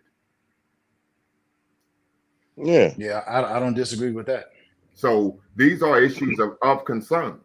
Issues of concern, right? Because we want to teach our people to be proud of who they are, right? And we understand people who hate themselves typically engage in racial disempowering, self-defeating, and self-destructive behavior, but also a sickening level of racial deference, right? Mm-hmm. So where they pedestalize other groups of people as being close not only to God, but actually what having a higher level of civilization, sophistication, and culture than we do. You Right? think So the NOI is doing that? Yes. With who? One with Arabs. I don't really see them doing that. I get. I want to drop doing something that through the connection of Islam. Yes. Go ahead, Brother Daniel. Yes. Mr. Elijah Muhammad used to say that Christianity is a slave-making religion, that Islam is not a religion of slavery. But unfortunately, they got surahs in the Quran that condone slavery. Yeah, and the other issue is that I want to drop this one more point. Saudi Arabia didn't make us legal. I mean, it was illegal for slavery to end. That was in 1962. They didn't make it illegal till 1962. I think 63 and 62. Right. Another issue when we talk about that is Islam. So we are familiar with the concept of chattel enslavement, African people being dehumanized, stripped of their humanity. There's reputable scholarship that makes the argument that the concept of the dehumanization of African people via chattel enslavement was something that was first practiced by Arab Muslims enslaving African people. And the basis for enslaving African people and stripping them of their humanity was because they did not practice an Abrahamic faith. So when we talk about the religion being anti-African, it was the fact that because you don't practice an Abrahamic religion, we have a justification based on our religious beliefs to not only enslave you, but also dehumanize you. Go right ahead, Brother Dan. Well, they still got slavery going on in Mauritania. Yes, they do. Yes. Libya. Yes. Even Saudi Arabia, even though it's illegal, even though it's illegal on the books since 1962 or 63, they still have slavery over there. You got a lot of African women going over there, they take their passport and they mistreat them and enslave them. Okay, if you study the history of Islam, they was heavily involved in the slave trade. Right. Okay, and that's since the inception. Yes. Since the inception, they was involved in slavery. Okay. Absolutely, of African people. Yes. So real quick, Montez Davis says the idea of nappy hair being a curse from God was something that Farrakhan mentioned, but that wasn't part of the NOI's original teachings. According to the NOI, Black people originated in Asia, and then some of us traveled to Africa where we developed African features. Well, actually, no. I actually have, I think this was in 1960 something, one of the teachings of Elijah Muhammad. He makes that claim that, let me see here. That was the case. So I'm trying to see if I can find it very quick. Yes. So this was in give me 1 second, family. All right. Know thyself from Elijah Muhammad in 1965. He declared, Elijah Muhammad states that we were the descendants of the Asian Black nation, the lost tribe of Shabazz. He says the origin of our kinky hair says Allah came from one of our dissatisfied scientists 50,000 years ago who wanted to make all of us tough and hard in order to endure the life of the jungles of East Africa, which they argue is Asia, and to overcome the beast there, but he failed to get others to agree with him. So we find that this whole concept of kinky hair, so on and so forth, being viewed as something that is pejorative, originated even with the teachings of Elijah Muhammad, which he states was taught to him by W.D. Fraud Muhammad. Hold on, from what you read, what made you say that was negative? He was saying that that they were given that to protect them from the harsh environment, right? Once again, because the teaching of Islam is that the original man was light skinned with straight hair. No, they say dark skin with straight hair. Black. They say black. I've even read light skin, fair skin. Oh, okay, I didn't know that. But I fair skin. I've even seen speeches where Farrakhan made that claim. Yeah, I haven't heard that. I've always heard dark. But I saw a speech where Farrakhan made mockery is about kinky hair. You know what I'm saying? He kind of like Farrakhan made a mockery, but what I'm saying is, Baba, Lumumba, what you just read, it didn't seem negative to me. It almost seemed like you could justify what he said. But from what I heard, what was the negative part? Because from what I heard, you were saying that they were given this hair to protect them. But see, that information is pseudo. They can't prove that historically. It's But yeah, ahistorical. No, why? Say it again, and I'm gonna go into where I think it connects scientifically. Because well, I mean, first off, there's no science to it. It's just something they made up. right. It's pseudo. So, It's I mean, pseudo. so very quick, hold on, because this is where the manipulation comes in, where people use these certain terms. There's nothing scientific about this. It was just something someone made up. There's nothing scientific about that. But I wanted you to read it again, and I was going to say something scientific. Okay, so let me provide the full context. You might ask, who is this tribe of Shabazz? Originally, they were the tribe that came with the earth, or this part, 60 trillion years ago, ahistorical, right?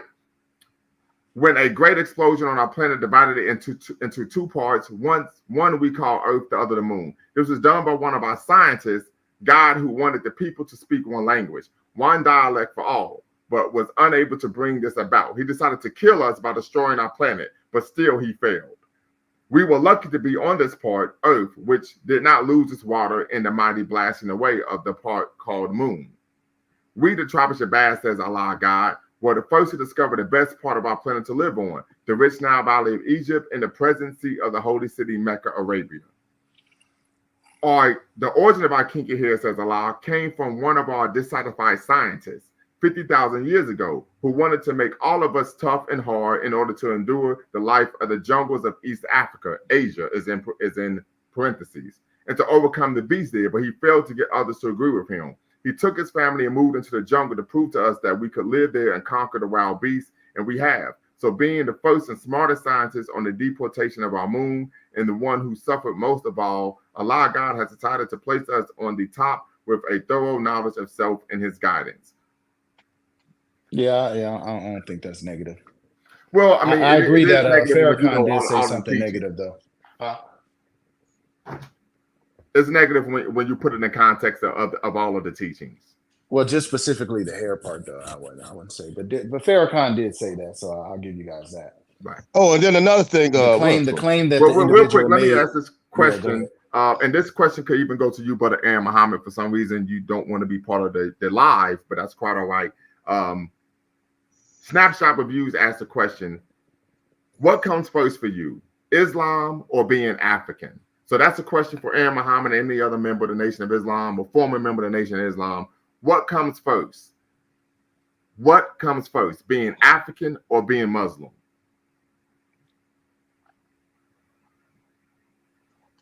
Well, first off, very quickly, using the term jungle of Africa is pejorative. There aren't any jungles in Africa. They're rainforests. So that in itself is a pejorative term. That's pseudo. Well, that's just something you just. Go ahead. Well, I'm saying you're just making a point, like where you say don't say tribe and say ethnic group. No, semantics. No, it's not semantics, and I'm gonna tell you why. One, I have a master's degree in African studies. And the first day of when I was studying, when I was in the master's program of African studies, the instructor, who was the actual chair of the program, said the term tribe has a negative connotation.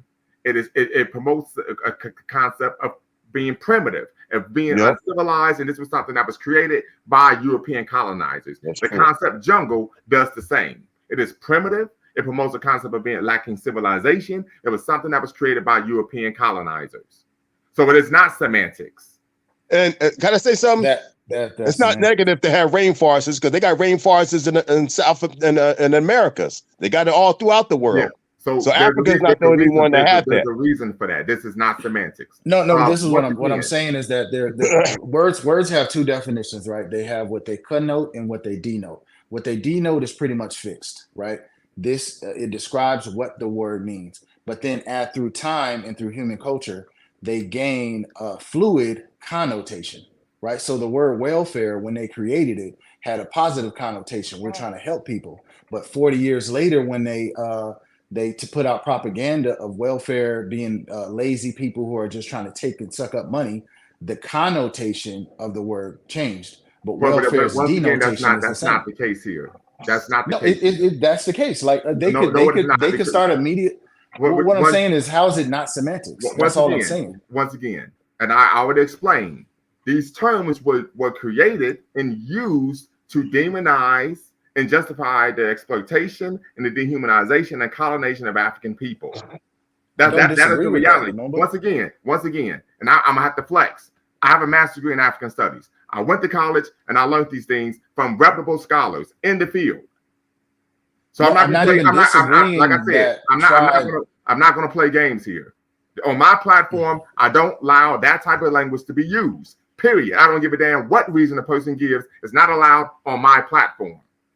Period. Okay, and then jungle. What is the jungle? Once again, there's a negative connotation. It infers something that is primitive, lacking civilization. That make you think of Tarzan. That make you think this is the reality. Once again, Tarzan ain't gonna come up in your brain. Right? I know it came up in my brain. I hear that, but to say that that's what he meant when he said it. Once again, that's what you're saying. Term, once again, that's what I'm not going to keep doing this.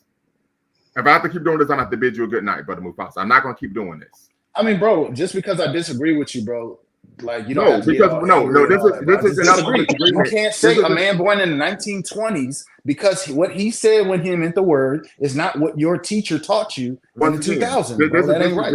This is not based on my opinion. This is based on scholarship and facts. Now, what I can argue is maybe you could go to a college or university, gain a master's degree in African studies or Black studies, something like that, like I have, and then we could come back and have this conversation.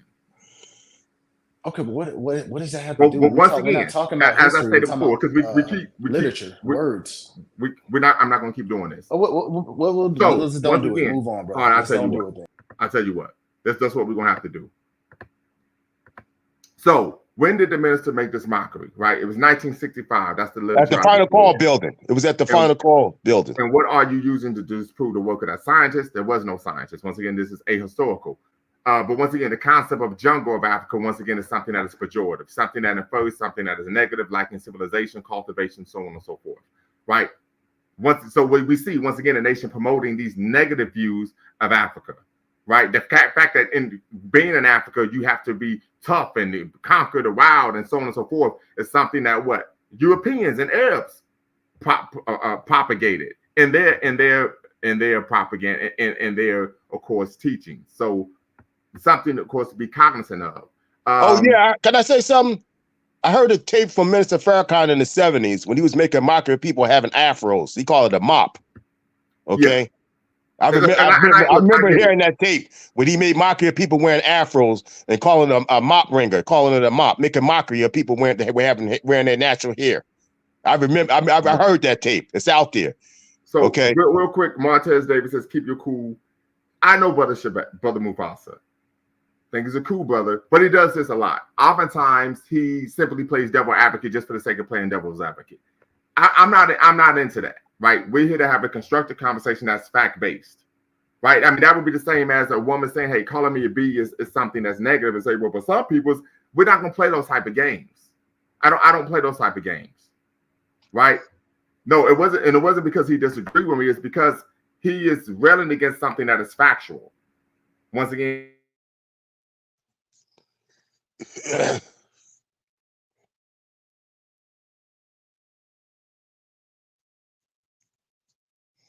oh, what the hell happened?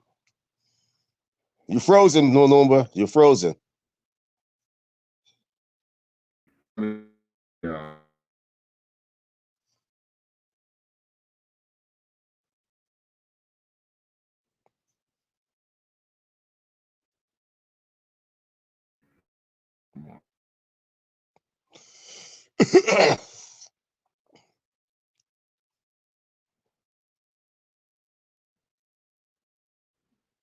Can you hear me? Yeah, I can hear you now. Okay, so what is your point of removing him because he disagreed with you? Just cursed. You said, "Damn, right." Well, it's my platform. I can say whatever the hell I want, right? The second issue is, once again, I went to college. I have a master's degree in African studies. This is what I learned from reputable scholars in the field. Have been in the field for over 20, 30 years. If he disagrees, he would have to provide some type of scholarly information to disabuse me of the position that I'm taking. I didn't just come from this from on high or just innuendo or conjecture. I actually went to college and learned this, that it has a negative connotation. For example, somebody mentioned in the comments, you never hear people refer to Europeans as a tribe or different ethnic groups of Europeans as tribe. because there's a negative connotation with that. But white people don't have a negative stigma around their being, unless you want to say they're colonizers, imperialists, and slavers, so on and so forth. These things are important. So one of the things I do on my platform is there's a lot of education that takes place, but I don't allow for confusion on my platform, right? So, for example, when I mentioned the Talmud and how in the Talmud, which was written between the 3rd and 5th century, it what? Talks about black people in this negative light as descendants of Ham, and therefore they could be, there's a justification for what? The discrimination, dehumanization, and enslavement of African people. Just move the goalpost and start talking about something else.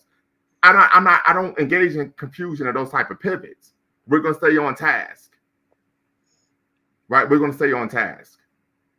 So that's why I run my platform and show the way that I do.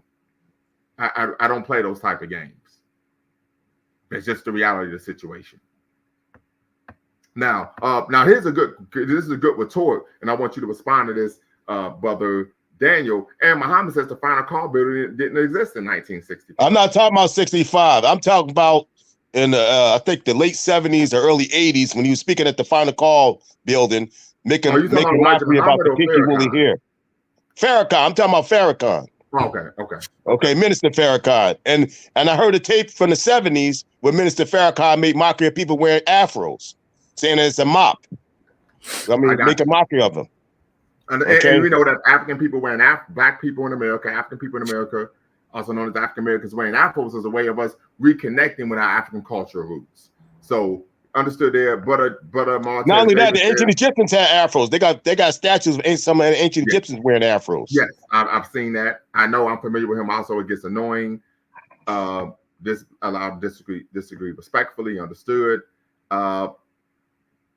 Yes, source up or keep quiet. Absolutely. No one cares about your degrees. You were wrong, but you will see yourself more moving forward. I guarantee you. Don't you ever disrespect me. Don't know where I disrespect you.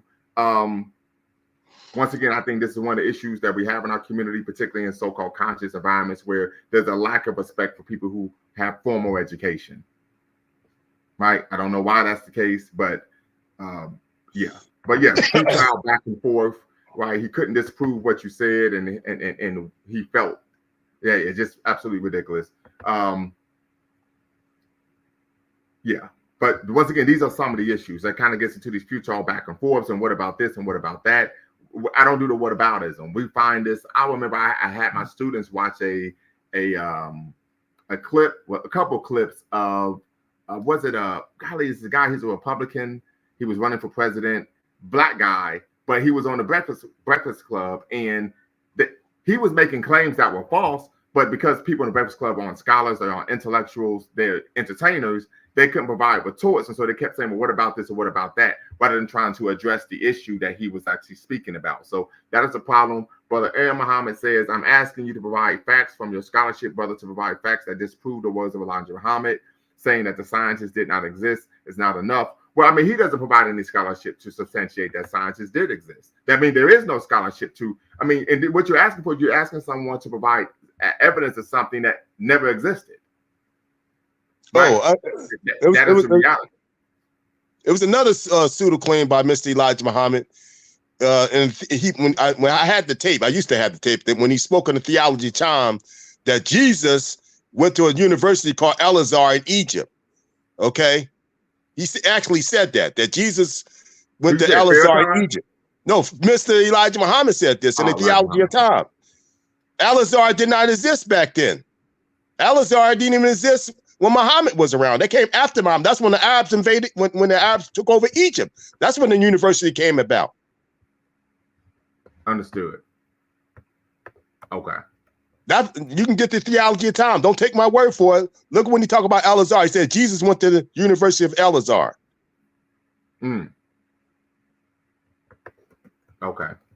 So, Brother Aaron Muhammad, can you provide a retort to that? Yes, because I'm looking it up now. The University of Al-Azhar was founded in 970 or 972 CE. So that is, of course, absolutely. And this is true. Yeah, I just lack patience for pseudo claims. I've been like that since I was a child, right? If you're telling me something that I know is patently false, I just dismiss you. I've been like that since I was a little boy. Got in trouble a lot with my parents for being disrespectful. But my children are even that way. If you come at them with something that's nonsensical, right, they just whatever, just keep it moving. Don't have time for that. So absolutely. But I don't want to be disrespectful to the sister, but I don't think I said anything towards you or in your way that was disrespectful. Why are we even discussing Wesley Muhammad? That brother just loves him, so speak. Well, I'm not going to make any personal claims about, of course, Wesley Muhammad, but once again, I did reach out to him on both platforms, Instagram and his website, and I've yet to hear from him. So that is something to consider. Really, okay, that contradicts your whole approach to make the cult claim. So once again, what are you talking about? Once again, Brother and Muhammad, tap in, be part of the conversation. The link is in the chat. The link is in the description. So please tap in, be part of the conversation. And what I will say to this is that no reputable scholar of African history will substantiate the claim that scientists of a Yaqub, right? So I would say that if you could provide a reputable scholar that is willing to do that. I mean, this is what most people do in the nation. I saw this take place where someone was able to provide documentation that there was one of our ancestors was a Muslim who was brought from Africa. And then they say, well, see, this should show you that all of us were Muslims when we were brought over here, which of course is not the case. With some Muslims, absolutely, but not all. So these type of, once again, non sequiturs, right? But once again, if you could provide a reputable scholar, because Elijah Muhammad is not a reputable scholar of history, right? Someone who's reputable, right? Who actually has peer-reviewed literature that they've published, then I would say I would give credence to the arguments that I made. And why is this important? Because when you go through the peer review process, which I've done, you can't, if you make any claim that is ahistorical, they're going to get you out of there. If you do a study and then you write on your study, right, they're going to actually dig through your methodology and make sure there's no flaws or holes in there. They're going to say, you're going to need to go back and do this over. That's how it works in the peer review process. Because anyone could self-publish, write some crap, and then say, hey, I wrote a book. So something to consider. And we know there's a lot of misinformation out there that I argue adversely affects our people's ability to be actually proud of who they are. And I've seen several situations because of all of the bevy of misinformation. A lot of our people say, you know what? I'm just going to go back to doing what I was doing before because I don't know who's telling the truth. Go ahead, Brother Daniel. There's some pseudo claims in How to Live. They would tell you can't eat no nuts. You can't eat black eyed peas and collard greens. They'll tell you eat navy beans. They said that the scientists they would eat this bean called the navy bean and would make them live thousands of years. Okay, I know people that ate that bean. They dead. They're not here no more. Okay, and right. Black eyed peas is native to Africa. Yes. Okay. Yes. Why would he criticize foods that our ancestors ate that they brought from Africa? Even nuts. I think on the continent, the cola nut it has caffeine in it, and people would eat the cola nut to help them stay up. Yeah, and it also is good for you. It gives you energy. Okay, yeah. Like pumpkin seeds is good for your prostate. Okay, a lot of pistachios is good for you. You're not allowed to eat that, but pistachios is actually good for you. It has copper in it. Mm. It has a lot of nutrients in it. Yeah, my parents would make us eat pistachios growing up. Yeah, so it's a lot of stuff that was pseudo and How to Live too. In fact, about Elijah Muhammad only made it to 77 years old, and I have a grandaunt who didn't follow the How to Live, lived to be 100. Great grandaunt, she lived to be 113 years old. She outlived Elijah Muhammad. So the Brother Aaron Muhammad is asking a question that once again, this is an example of trying to pivot to something else. The question is, what year did the first set of enslaved, I would use the term enslaved Africans and their descendants arrive in America, on what ship? I use the term enslaved Africans because our ancestors never acquiesced to their humanity. So I don't want to call them slaves. So there are typically two. Many scholars argue 1619. We're familiar with the 1619 project, which I have behind me, Jamestown, Virginia. But others argue it was in the actual, 1500s, where there were a set of enslaved Africans who were brought from the Caribbean to the United States of America. They were enslaved in America for a while and then taken back to the Caribbean. So those are the two dates most scholars use in terms of the first enslaved Africans to arrive in the United States. let me see here. The rise of anti-intellectualism during a time when basic comprehension skills are at an all-time low is immensely concerning. Well, you know, a lot of people argue that American culture society in general is anti-intellectual. A lot of people make that argument. So I think you're onto something there. And comprehension may be low as well. I've come in contact with individuals. In fact, in my hometown, Dayton, Ohio, the African American Culture Festival was yesterday. And what ended up taking place was there were some white people who went on a Facebook post speaking ill of the African American Culture Festival. And the guy was talking about, well, there's no white cultural festival. And many people said, well, you have the October Festival for Germans. You have they have a number of festivals that are based on people of European descent in the Miami Valley, where I'm from. And in the conversation, I saw he didn't understand the difference between ethnicity and nationality.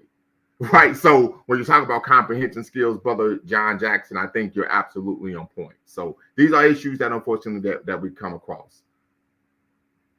Okay, they have a lesson in some of the 120 lessons about, I think it's 11 it was in what Elijah Muhammad said. I don't know if it was Saviors Arrived, Fall of America, that they call Master Fraud Muhammad God. They think he's the all-knowing God. But he also said that when a God comes up, there's 23 scientists. The 24th one acts as the Godhead, and he cannot use nothing previously from the God before him. That he can't copy nothing from them. But I have a question. So if Master Fraud Muhammad is that God, why did he copy his flag from the Turkish people? If you look at a Turkish flag and the Nation of Islam flag, it's the same flag. Only difference is he switched the star and crescent on the other side. Yes, well, and most people, so I'm glad you brought that up. And then I'm going to read your comment, Brother Jackson. If you're watching, make sure you hit the subscribe and the like button. Thumbs up, thumbs up, thumbs up. On both platforms, Lumumba Speaks and, of course, Beacon Online Network.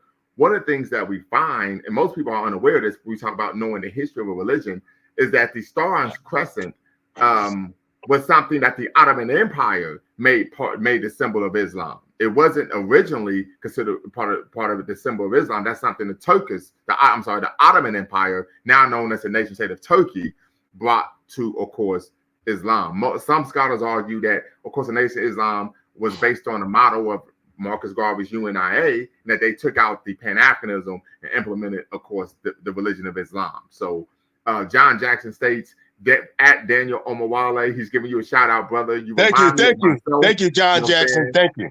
He says he was also a former member of the NOI, and he grew out of it. Most of our people get stuck in that rabbit hole, right? Definitely doesn't help us. People lean into religious extremism, eugenics, and pseudoscience because of it.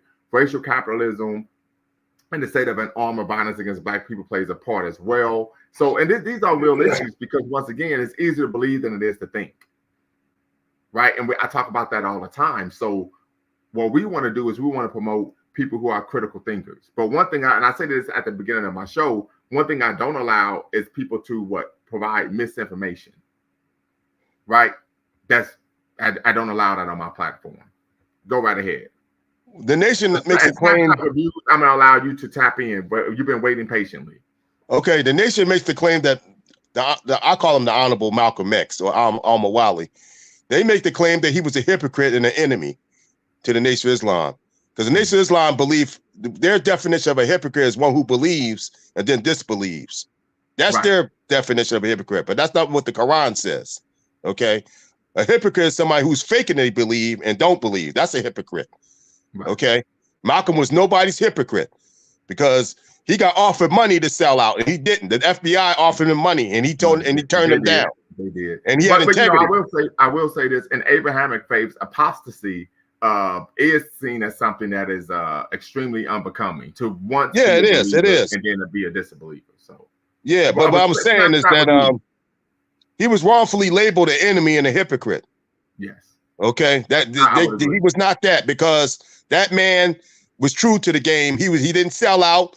He didn't buy. He didn't take no money. He died broke. He died penniless. If he was a hypocrite or a sellout, he would have got paid. Okay, he would be still alive today. Okay. Yes. He was nobody's hypocrite.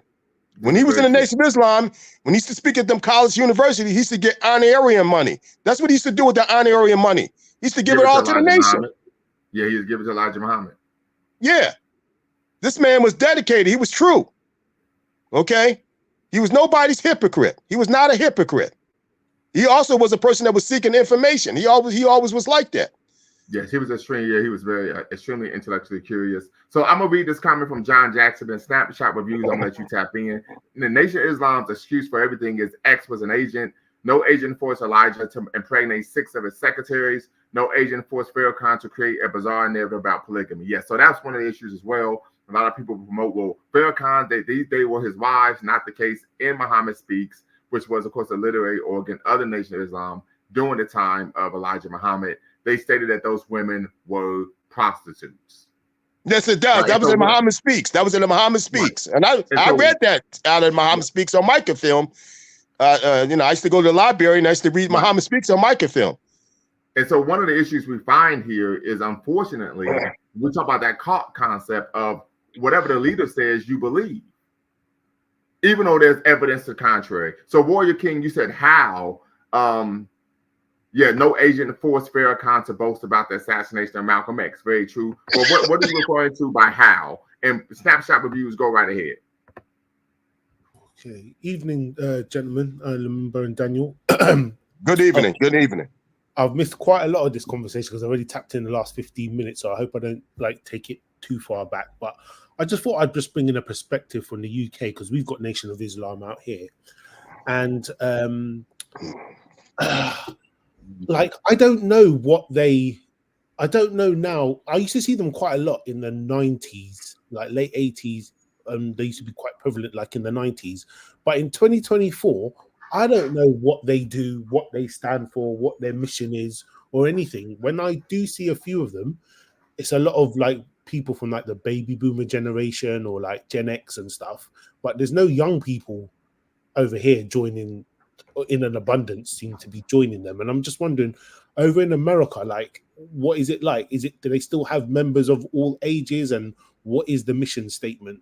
So let me ask you this question, but a Snapshot Reviews. I take it you're in the UK, yes? Yeah, that's right. So I do know that the Nation has a branch of the NOI in the UK. Yes. I had a member that was a member in the 90s. Okay. But they left. Okay. And, I started this show much earlier because I wanted to give you a chance to be on, because you always say that I would start them late. So I know right? It's starting around really 7 o'clock over there in the UK. Yeah, I know. I really feel bad for missing it, man. Yeah, no problem. So, Brother Daniel, would you like to answer that question? Well, I've been out of the loop of Farrakhan's Nation of Islam since 1991. But from I go to Philly a lot anyway. I live in Jersey, but I go to Philly a lot. But I don't see them out visible like they used to be when I was in there. I don't see them selling the papers visibly like when I was in there. And if you were to ask one of them, like, what comes first for you, being a Muslim or being African, what would they say? Being a Muslim. They would say being a Muslim.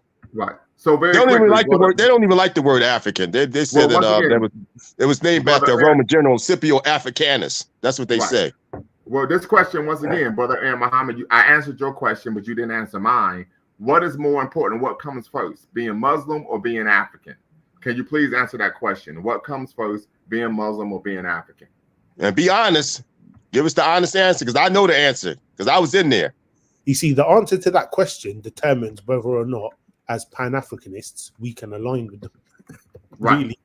Right? So it's... First, with Snapshot, first of all, they don't even like the word Africa, because they said it was named after a Roman general, Scipio Africanus. That's what they will use.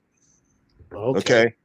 They said that they don't even like the word Africa. They said it's When Leo Muhammad came to my community in the early 90s, and it was a community event, but the poster said, I'm coming to edutain you. But everyone read it as I've come to entertain you. So when he got on stage, he started telling like jokes and stuff, because he used to be a comedian. He's like, there was a TV show over here called. Oh, that's why he'd be funny sometimes. That's why you get. That's where you get his good. Okay, he do got a good sense of humor. Yeah, that's true.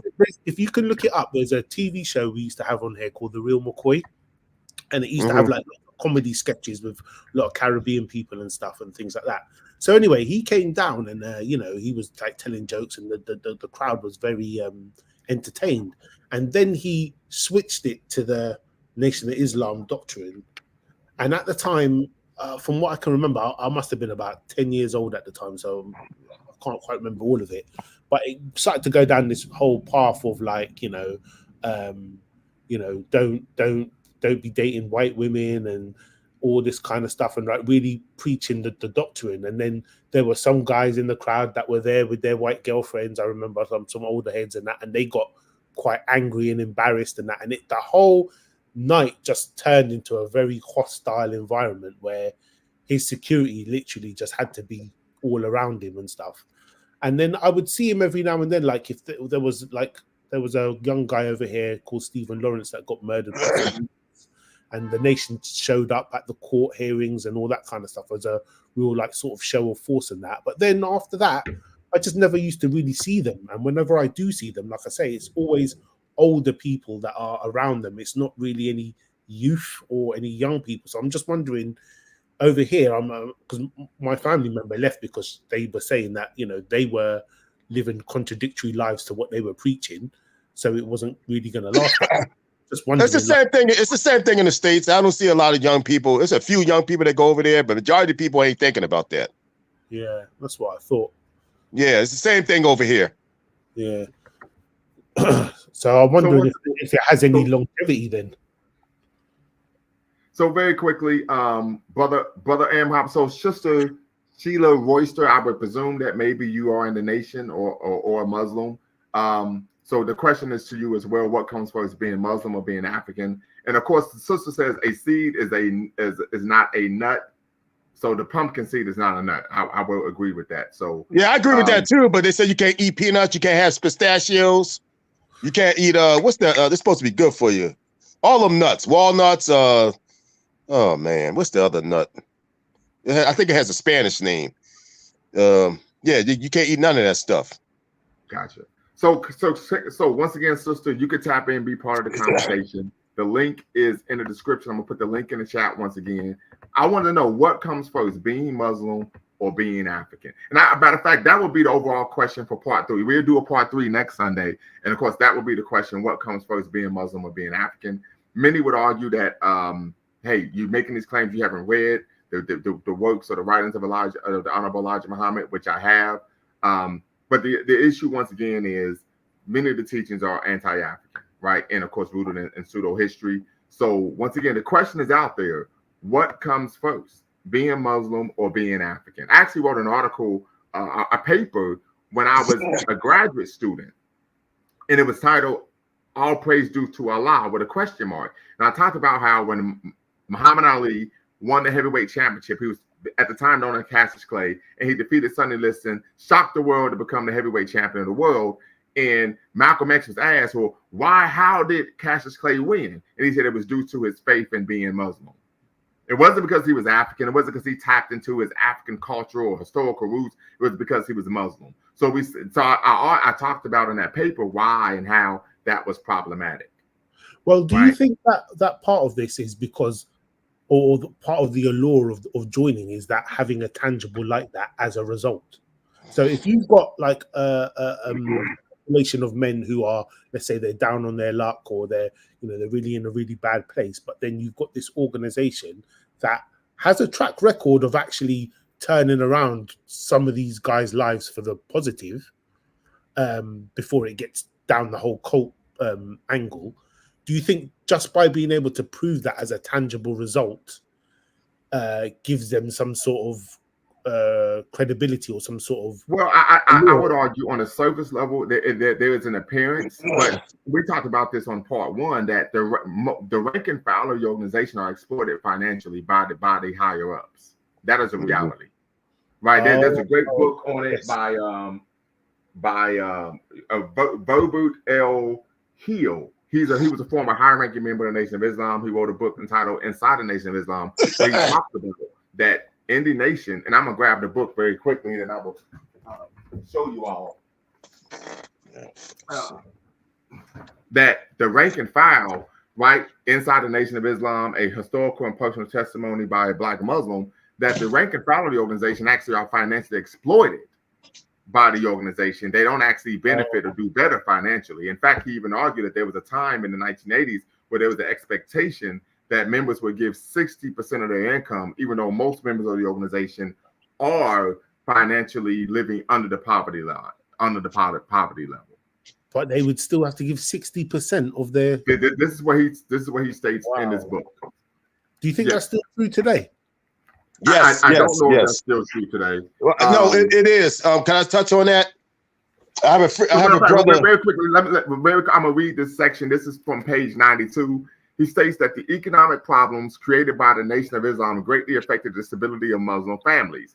Most Muslims only had a high school education. The majority worked as laborers and service employees, whereas scores of others permanently unemployed received some form of government assistance. Contrary to Muslim rhetoric, Nation members were recipients of subsidized housing, welfare checks, and food stamps, and participated in women's infant children, known as WIC programs. These families, devoted followers of the Messenger and Louis Farrakhan, often gave 60% of their monthly income to the mosque.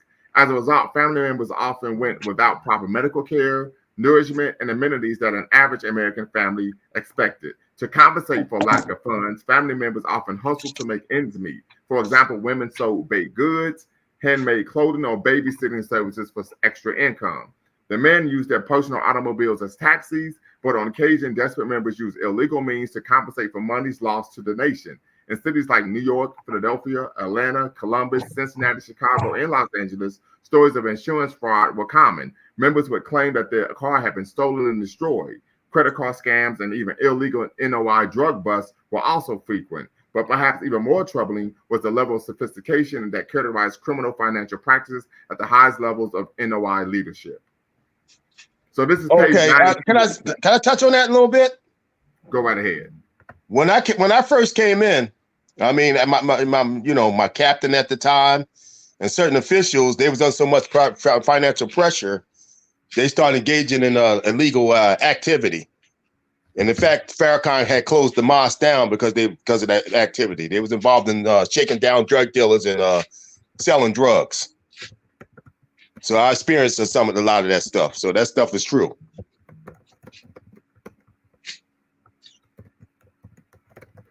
Once people go down the religious sort of ideology and stuff, it's very hard sometimes to just have a. Yeah, I knew somebody also tried to do a caper, but he ended up doing 30 years. You know what I mean? He tried to do a caper. We call it a heist or a caper. He got caught and he ended up to raise money for the organization. Huh? He did that to raise money for the organization. Yeah. So a lot of stuff does go on like that. It does be an element in there. You know what I'm saying? Because of the financial pressure that some of them start engaging in legal activity. Not all of the members do that. Majority of the members are legit and try to do the right thing. You know what I mean? Yeah. But it is financial pressure being in there. It is a bunch of finance, because I went through a bunch of financial pressure in there. And what happens if you can't pay? Yeah, I mean, I'm up there struggling. Huh? If you don't have it 1 week or 1 month, you don't have it to give. Like, yeah, you get like excommunicated or something. Yeah, I know an individual. He showed me what they have to give for a Savings Day dinner. That was like, I think 2 years ago, last year. They got to give $2,000 per person for a Savings Day gift. The Savings Day gift goes to Minister Farrakhan. Yeah, but what happens if you can't pay it? If you don't have the money? I guess they'll get on you, but I don't. They're just gonna get on. They're gonna get it. You gonna get a tongue lashing. They're gonna make you feel bad. Wow. Okay. They're gonna make you feel bad. Even in the churches, give what you can. Like it's. Yeah. I mean, it was started off a little bit like that when I came in there. You gave what you get. Yeah, it was like that when I came in there. But I talked to some people that were still in there.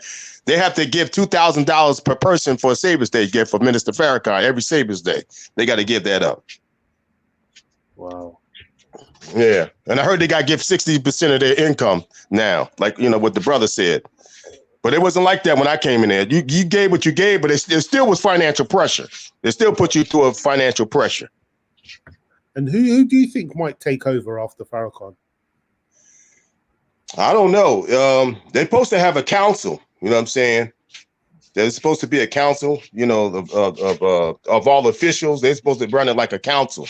It's not supposed to be it's not supposed to be a one individual like running roughshod over. That's what I was told. So I don't know how that's going to work out. Yeah. But the problem is, a lot of people may leave that because Farrakhan told them that he was going to go away on the mother plane and be with Elijah Muhammad. So if he died of natural causes and that don't happen, a lot of people might leave off of that. I think it's going to be a bunch of confusion, like in 1975 when Mr. Elijah Muhammad passed away. He said what? He was going away on what? On the mother plane to be with Elijah Muhammad. They teach that Elijah Muhammad is physically alive. Oh, okay. Wow. They make that claim. They make that claim that Elijah Muhammad is the Christ and that he's physically alive. Right. So very quickly, Sister Royster, you do not have to be intellectual, just a critical thinker who has common sense. And we need some sisters on the panel. So once again, tap in, be part of the conversation. The question is still, what is most important, being Muslim or being African? And brother, Mr. Sandman, go right ahead. Hello, can you hear me? Yes. Okay, yeah. So, the reason why I got into this Pan-African space and I appreciate your podcast in particular is because I understand that you always stringent on being about the roots and the indigenous concepts and practices of our indigenous cultures. And naturally all human beings are going to be a part of the earth and incorporate things into their culture that makes it beneficial or congruent with their lifestyles so that they can live a better life and a more healthy life. Like for instance, if you're a European, then of course your ancestors grew up in lived in Europe and they had to adapt to the atmosphere in Europe. Or if you're Asian, then your ancestors had to adapt to the world in Asia, and incorporate that into their DNA and the way that they live. And our ancestors of West Africa had different cultures and things that they eat and ways that they spoke that they had to adapt to. However, it comes a point where being that we're Africans and we know that not everything that our ancestors did in West Africa was proper or correct, because we have a different understanding now. At what point do we say, okay, well, we can incorporate certain aspects of of our ancestors in West Africa into our lifestyles? But at what point do we say that we need to adapt some new ideologies into our culture, living here in Americas, as opposed to our ancestors who lived in West Africa? We did create a new culture over here. We some of the foods we call soul food. You know what I'm saying? So we did kind of create some of a new culture. But I have Gullah Geechee, some of my family members. I got people on mother's side and father's side. My grandfather, I heard he was Gullah Geechee. My granduncle told me that. And I got people on my father's side. And the Gullah Geechee culture, they still was able to maintain some of the African foods that they brought over from Africa. Like, for instance, red rice. Red rice is nothing but jollof rice. And they also eat a dish called okra soup. And the way they fish for how they do fishing with the net, they still do that in Africa today. There was a lot of things and some of the words they speak in Gullah language have African words in it. All right, very quickly, And the basket weave. Okay. He said that being a Muslim first is most important to him. Sister Sheila says, I was born black, so I'm black first. So we see there's some diversity of thought here amongst Muslims. One sister says she's black first, the other brother says he's Muslim. He says the definition of Muslim is one who submits to the will of Allah, God. But we also know that Allah, God in Islam is not an African God, right? It is the God of Abraham, right? It's the Abrahamic God. So that is something, of course, to be cognizant of. Now, Aaron Muhammad says that that's not factual information. Don't know what you're referring to. That's why we need you to tap in and be part of the conversation, but you refuse to do so. You are now in the mode of slander. Never discount the reality of government infiltration. Nobody here is a member of the government. But one of the questions you talk about, well, yes, and one of the 5 pillars of Islam is, of course, charity, right? Or I think it's called salat. Zakat. It's called zakat in Arabic. Zakat. I'm sorry, Zakat. So one of course is, now you've said a couple times that you're going to lead the discussion, but you haven't left. But you know that you take the pilgrimage, that you state that you would that there's no God but Allah and Muhammad is his prophet. You make the pilgrimage if you can. You pray 5 times a day, and then of course you give charity. I forget the 5th. I think I mentioned 4 or 5 of the 5 pillars. And it's a bunch of confusion with that in the Islamic world about the praying 5 times a day. Right, and even in for that, instance, let me give you a case in point. The Shiite Muslims pray 3 times a day. The Sunni Muslims pray 5 times a day. And actually, I read the Quran on that. It only mentions 3 prayers. It don't mention 5 times a day. So it's a bunch of confusion with that. Understood.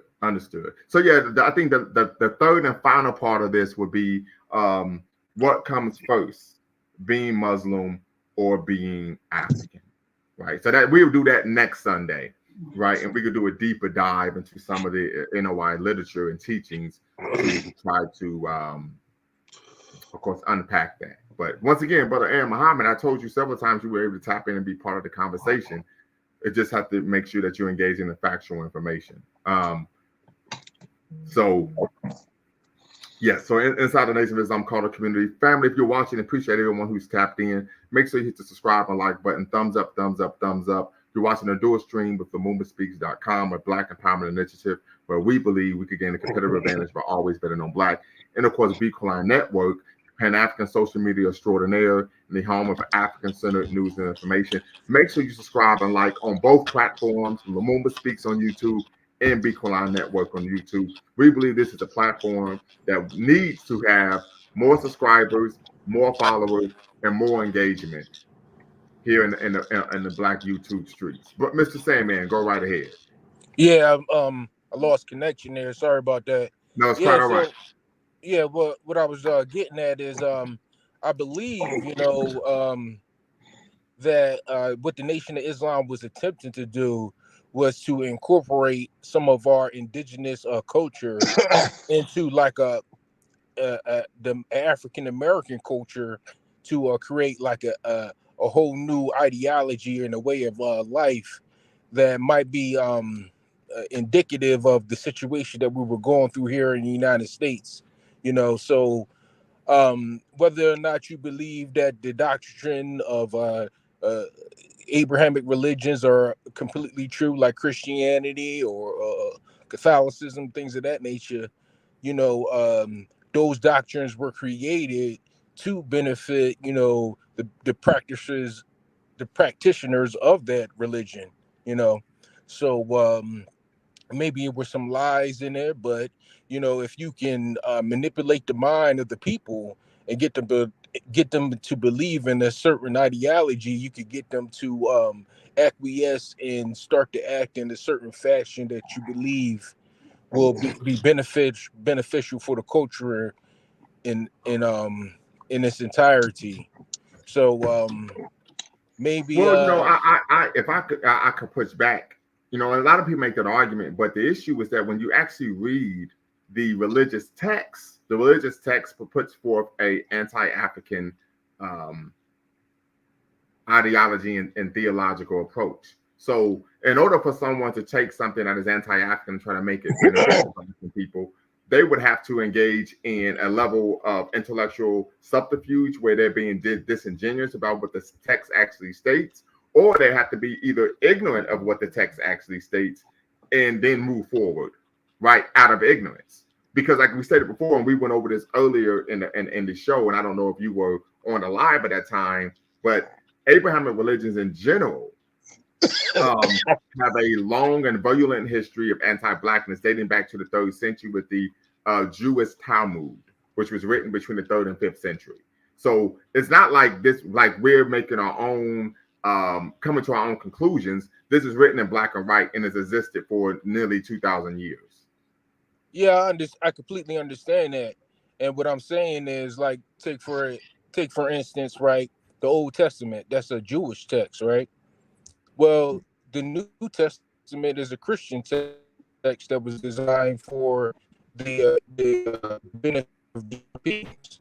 So I'm saying like maybe I don't know. Some people in the Nation of Islam might say, well, uh, this is the foundation here, the Quran, but we'll add to that text and have our own culture as a of the Arabic culture in and of itself.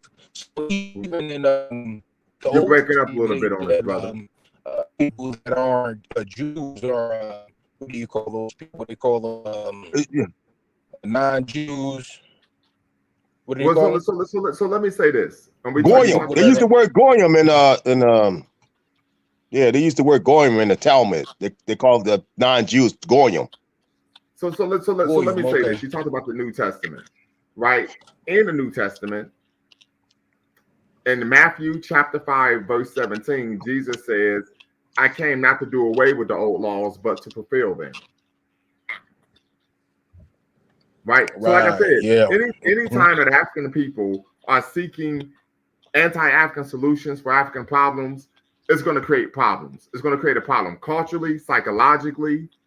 It's going to create problems. And so what we're trying to do is we're trying to now incorporate something that is virulently anti-African into our way of life and our way of being as a solution to the issues that we face. When oftentimes, if you want to be honest, these different religions help contribute to the problem. For example, and I shared this with my students, and I was able to provide scholarly historical literature to substantiate this claim.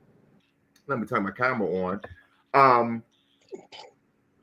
The basis for the enslavement and dehumanization of African people was due to the fact that we didn't practice an Abrahamic religion.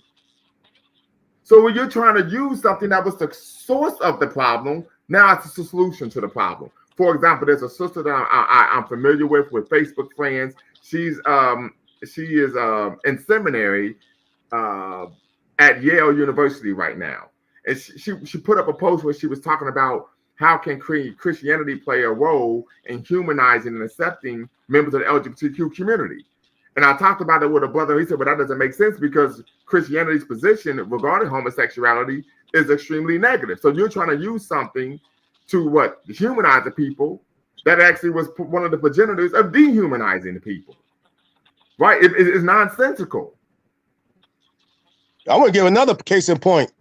If you didn't know no better, Hold on, you would think. real quick. Warrior King says the original Hebrews were black. That is 100% patently false. 100% false. 100% false. So once again, we don't allow misinformation to be disseminated on this platform. The original Hebrews were not black. Okay, In fact, hold on, real quick. When people talk about, well, what historical references can you provide? Well, one, when we talk about ancient Kemet, we know our ancestors in ancient Kemet were they had the highest level of civilization that the ancient world knew. And when they provided a number of examples of what non-Kemetan people look like, right? And when they showed what people of that region of the world look like, they depicted them as fair skinned. Mm-hmm. Right. So once again, we're not going to go off pseudo history. Snapshot reviews, you're back in the mix. But once again, we look at what our ancestors. You could call in Warrior King. The link, I'll put the link in the chat. But once again, when we look at what our ancestors, ancient Kemet, right, how they depicted people from that region of the world, they did not depict them as people who were black. They depicted them as people who were fair skinned. And we find this throughout antiquity that people of the Middle East were depicted as fair skinned.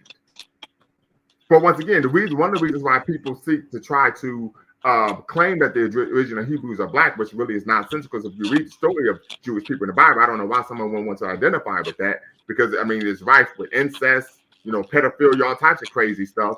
But part of it is because they actually believe that God has a chosen people, right? And the concept of God being a bigot and having a chosen people is something that is antithetical to African culture and history. Right. So once again, there's not a connect there from a cultural, historical standpoint. Brother Daniel, go right ahead. Yes, like if you read the Bible, the Quran, if you didn't know any better, you would think the ancient Egyptians, they make the ancient Egyptians in the Bible and Quran villains. Okay, they flipped the script on that and made them villains. Okay, and they were not enslaved in Egypt. That's a false story. That's a fake story.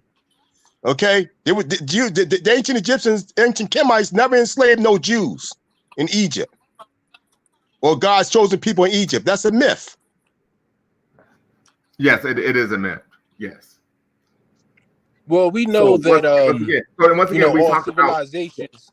real quick, but the same man. So when we talk about these religions being anti-African, that is an example of the fact that it falsifies African history.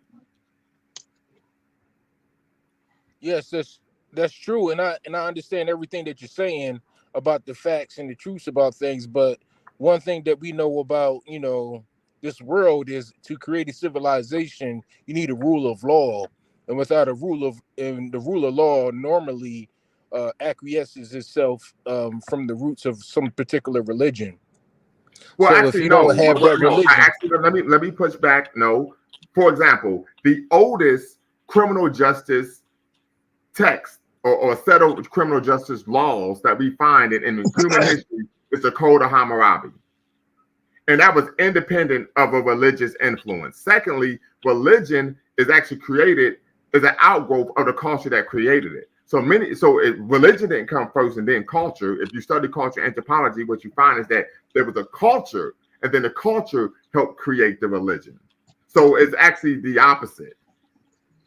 okay, yeah, because I've never heard of them before, but I just look around the entire world, and the Chinese or the Asian people believe in Taoism and stuff like that, and the Europeans believe in their religious system, and the Arabs believe in their religious system, and even our ancient ancestors of West Africa had their own religious system, and all of them created civilizations based on the laws of those religions. So that's what I was trying to get at. So I mean, people not to make a civilization, people need a foundation of a rule of law. Otherwise it'll just be chaos. So I believe that whether it's a lie or a truth, there needs to be some type of order. And how do you create that order? Without I don't know, kind of Well, distorting it and lying to I'm gonna give you an example. I'm gonna give you an example of how you could do that. So and this is really going to. I'm actually going to seek to disabuse you of what you're stating. So once again, when we talk about from an African-centered frame of reference, the Mali Empire had a government in a rule of law that was independent of a religious belief. And I'm actually going to put the Kuragan Khan Fuga, right? What's the name of the indigenous constitution of the ancient Mali Empire? I'm gonna actually put it in the chat. I've actually read the constitution, right? This was a constitution. Many argue that it was ahead of its time in terms of the promotion of human rights in the medieval world, and it was independent of religion. So you can have that devoid of religion. Yeah, the ancient Egyptians had that had a rule of law that was independent of religion too, also. And you also had the Ouagadougou civilization that was in Ghana. They had a rule of law. They had structure, and they independent of religion. Yeah. So, and part of this is because typically we're educated. Yeah, that's interesting. I had to look into it. Yeah, we're typically educated, and I'm actually, matter of fact, because people, I gotta have receipts on this show because people act like I'm making stuff up. I got it right here. Bow.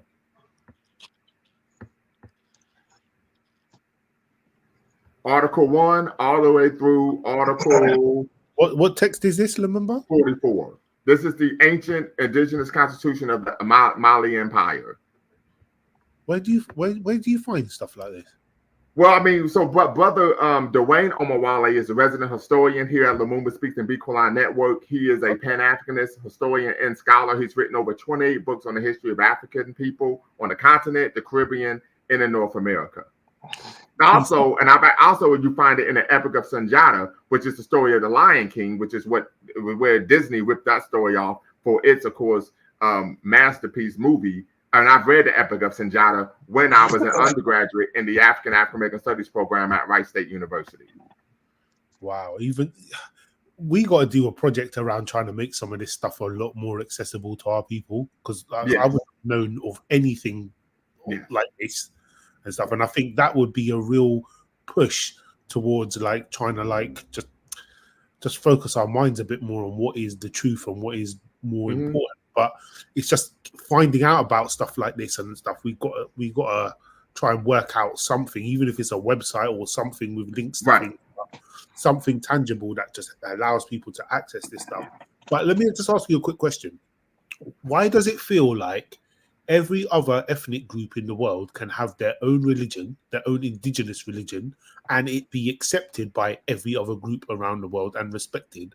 But when it comes to African religions or African spirituality, it's seen as, oh, that's not really thing, or it's seen as pagan, or it's seen as Well, I would argue one is due to the ubiquitous and intransigent nature of anti-blackness, and which is African, and that which derives from African people is seen as less than, as oftentimes based on the religious belief, is seen as what, antithetical to the development of civilization and humanity, right? And so as a result, it's seen that these are things that need to be destroyed. A great example when we talk about, and you mentioned this, brother, Snapshot Reviews, this concept of African religions or being pagan and devil worship and witchcraft, etc. Well, we know that came as a result of the success of the Haitian Revolution. When we talk about Bookman and the other sister, Fatima Caveman, who led a voodoo meeting, right? Ritual before they started the revolution. And when our ancestors, the majority of those who came from the Congo, actually were able to defeat Napoleon, then it's British, then the Spanish and the French, all in succession, the justification for so-called primitive Africans whooping Napoleon's derriere was that they made a pact with the devil. So we see, once again, those in power, like controlling the media and the airwaves, right? The dissemination of knowledge, creating this concept and idea of African people and African culture being rooted in devil worship and witchcraft and those things that are considered pagan and evil. And so this is something that's still taking place to this day. I can recall 14 years ago, unfortunately, our brothers and sisters in Haiti, they suffered from the earthquake. Yeah. And on the 700 Club, which is a Christian radio TV show here in America, the white Pat Robertson was on the panel, was speaking with a black woman next to him and said, yeah, the reason why Haiti's having all these issues is because they made a pact with the devil to get out of slavery. And the black woman is on the panel agreeing with him.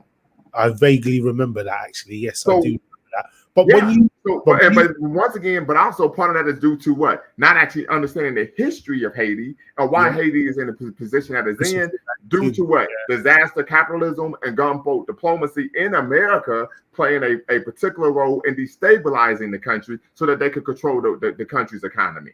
Yeah, and it's interesting because when you flip it to the scientific side of the argument, a lot of scientific scholars agree that the oldest people or the oldest remains that they found are people that come from Africa.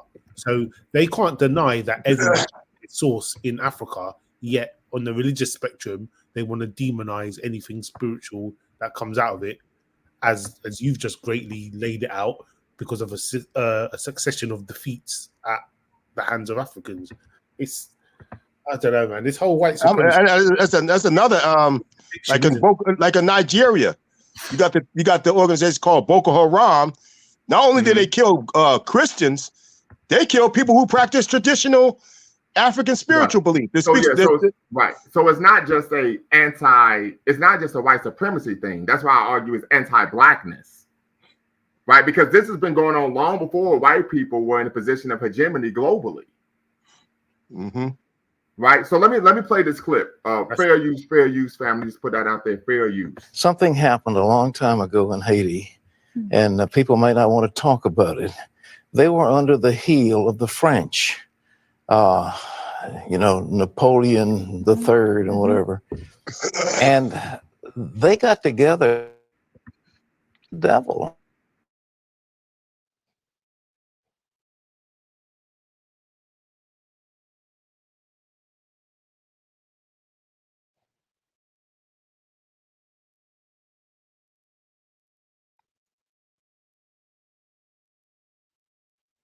Hello? Is one frozen.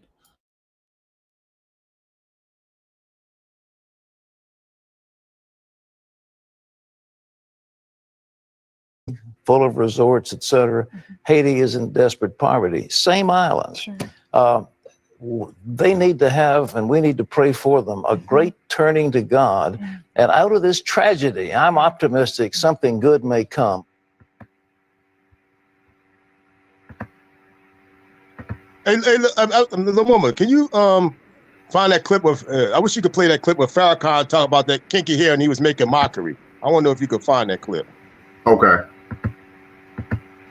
So Aaron Muhammad won't be mistaken, so he can really see what he was saying out of his mouth.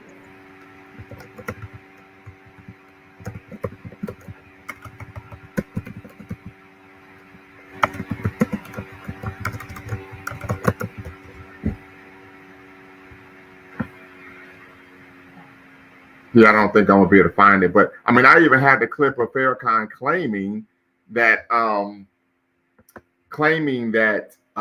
the reason why men molest their daughters is because their wives let themselves go and become overweight. Yeah, I saw that. Yeah, I saw that. Like, I saw that. That's true. Right. So these things are nonsensical. But once again, the Malayan Empire, the Malayan Empire, their constitution was not based on religion.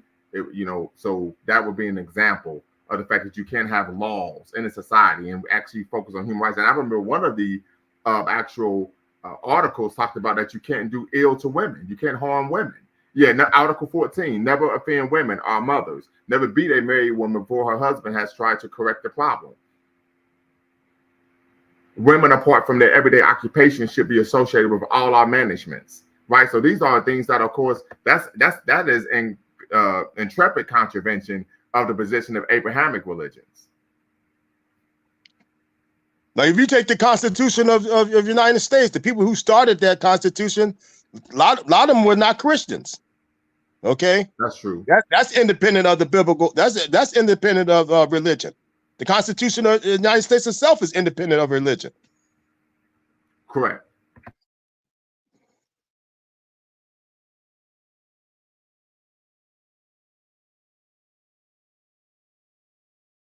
Yeah. So the Constitution, the Kurgan Fuga, is the Constitution of the Malayan Empire in medieval Africa. So you all could Google that, look it up, and read it for yourself. But that will be an example of law and order, human rights, independent of religious influence.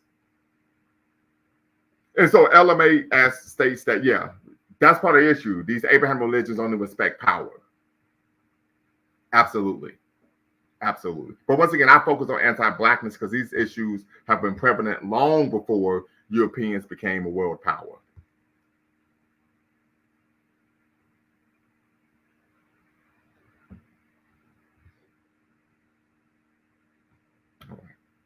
Anybody, any thoughts?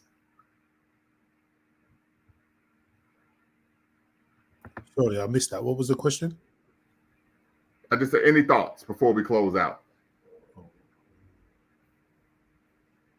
Final thoughts before we close out, family. My final thought is, this is for the people that's still under the doctrine and influence. In the NOI, in religious period, they tell you to believe.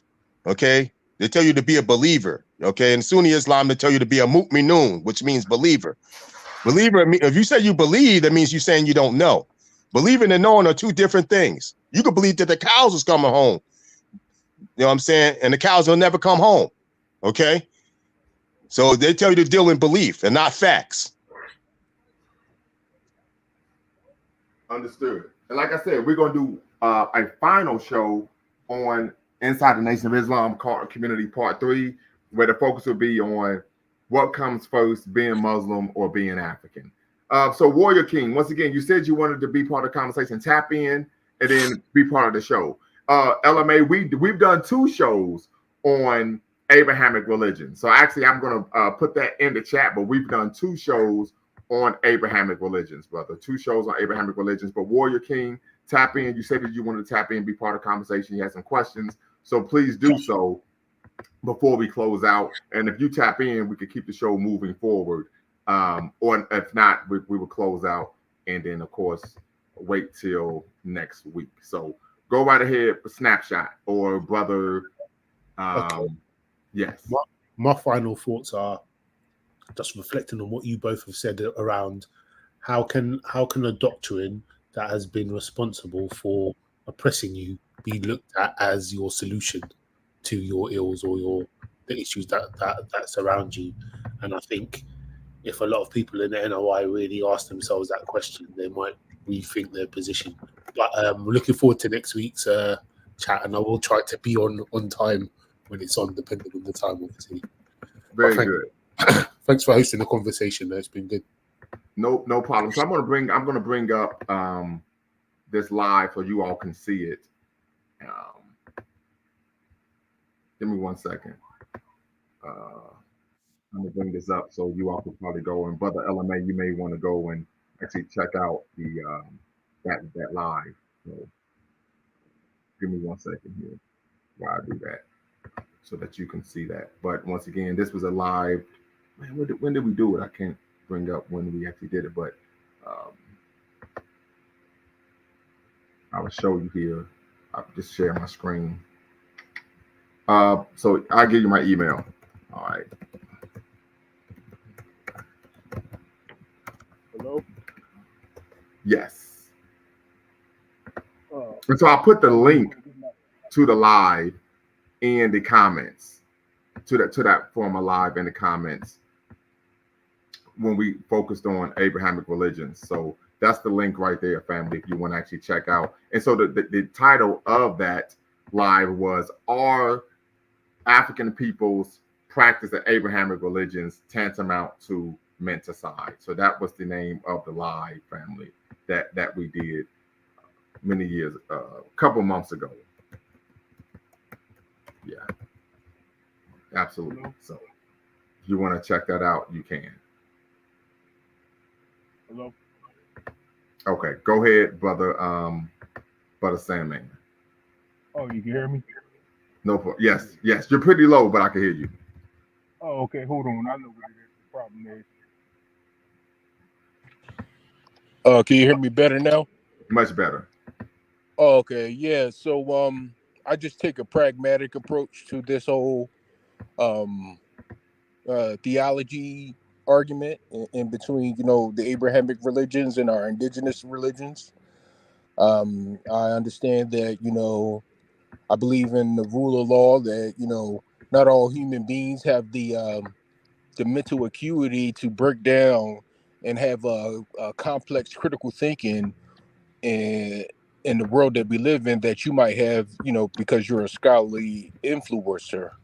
So I just take it as a one step at a time.